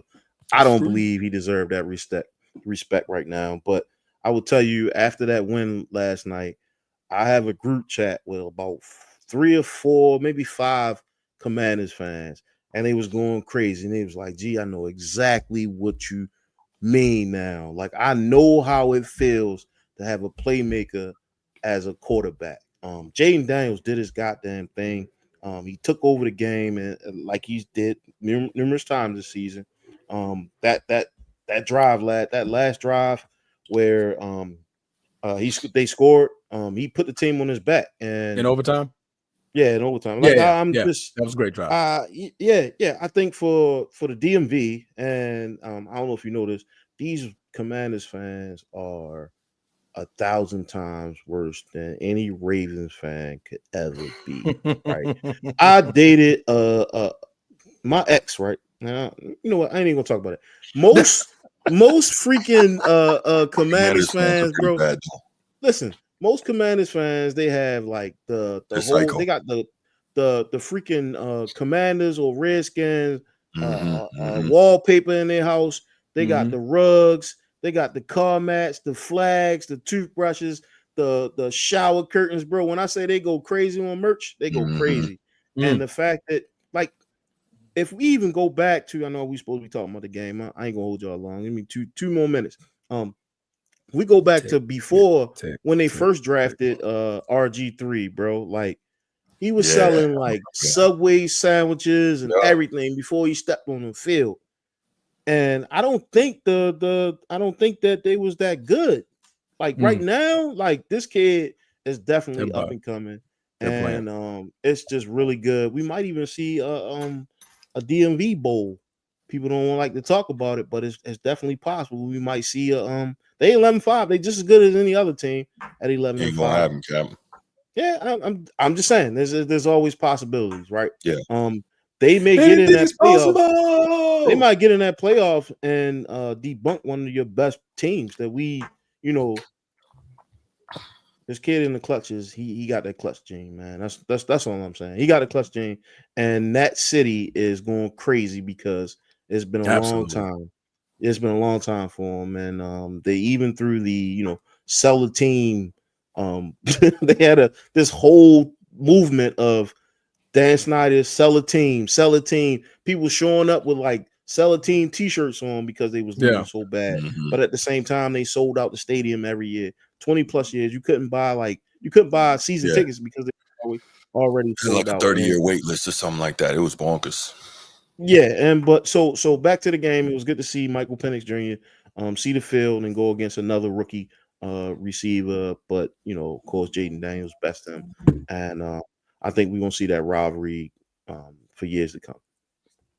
Nice, like it, Bruce. Shout out to Jaden Daniels for breaking the rookie quarterback rushing record. So he's there, and it's crazy because it never looks like he's particularly running fast, but somehow he's just outrunning people all the time. So it's kind of weird, but the kid is good, man. I didn't think he was going to do this, but he's good. And Penix, that's my guy. I think he's going to be special with a whole offseason and then really being the number one guy when it's time. But yeah, good win by the Commanders here, and they've really turned it around. Going into the playoffs on a high note should be very interesting to see. I don't know where they're going to match up, who they're going to play. Excuse me, I don't know where they're going to match up and who they're going to play, but it should be interesting, man. It should be interesting. But yeah, shout out to the Commanders. I didn't expect this. Didn't expect Jaden Daniels to be this good. I think he's far and away at this point better than Caleb Williams. Now, has Caleb Williams had the proper organizational support? No, but Jaden Daniels is really, really good, man. And this is a good win. And what? They ran for 216 yards. That's big. That's big. Now, it's kind of weird that the quarterback ran 16 times for $127. I don't know if you want too much of that going on, but if you can do it without taking big hits, then so be it. But really good win for the Commanders. I'll leave it there. No, man. You guys both made great points, man. Shout out to the DMV. They're over there celebrating at all accords. what's going on over there, especially the Washington Commanders. I didn't see this happening. Quite as kept, he almost will reach 35 plus passing yards and almost at 1,000 yards rushing as a rookie. I mean, that's impressive. That's nothing short of impressive. 25 touchdowns passing. You add another 6 on the run game. Like that to me is very, very impressive for that kid, man. So that's definitely Lamar-esque. I just like how the tide is turning for the type of quarterback. We're seeing more and more of this. As you know, we got Shadir Sanders and Cam Ward coming into the league. Very good running quarterbacks, not necessarily fast, but mobile quarterbacks that are being picked number 1, number 2, number 3, top 5 in these respective drafts, man. So that might be another a segment we can bring into the mix. How the tide has turned into the mobile era for our black athletes being at quarterback. So, but no, man, big shout out to Jayden Daniels. I don't know what was so funny. Big shout out to Jayden Daniels and the Washington Commanders, and that wraps it up. We are officially done with week 17, moving over to week 18. Next week, we ain't talking about losers. We're talking about who, G? Folks that are making it into the playoffs, baby. Yeah, hey, bottom of the barrel, man. We bottom of the barrel. Other than that, if you guys got anything else, man, we appreciate you guys for tuning in. Bruce got to get to bed, as you guys know, before he goes nighty-night live on the Format Podcast. Hey, man, happy New Year's to everybody that's still here with us. That's right. Yeah. Absolutely. Happy New Year's to all of you guys. Hopefully, you guys bring in 2025 for prosperity, hope, peace, love, matrimony, all the good stuff. Make sure you guys hit that like button, subscribe, no matter where you're at, no matter where you're from, no matter how you may be watching this channel. We got a lot of stuff coming up in 2025. So y'all guys be tuned, stay safe, and peace. And we'll keep you all in the loop what we're doing on Wednesday. I'm not really sure. You ruined it. It was. I'm sorry. I was just thinking about it on the way out. You got it, bro. I'm out. Sure what we're doing on Wednesday, because obviously we got the Sugar Bowl at 8:45 on Wednesday night. So I don't know how I'm be able to deal with that. So we got to figure it out. If and what time we will do a show on Wednesday. Not really sure. Might have to push it. That's gonna be tough. We got to figure out something, because we still have to do the what you call it, the pick 'em. Yeah. So and we still got to get Edward Deshaun Jackson. My bad for saying your whole name like that, but your whole no, we going. He got to get on here and get that Ravens jersey on, boy. I forgot about him. Oh no, we got you on hot standby, Eddie. We got you on hot standby. Yes, sir. But yeah, y'all have a good night, man. We'll keep y'all in the loop about what we're gonna do on Wednesday. All right, and we out. Peace.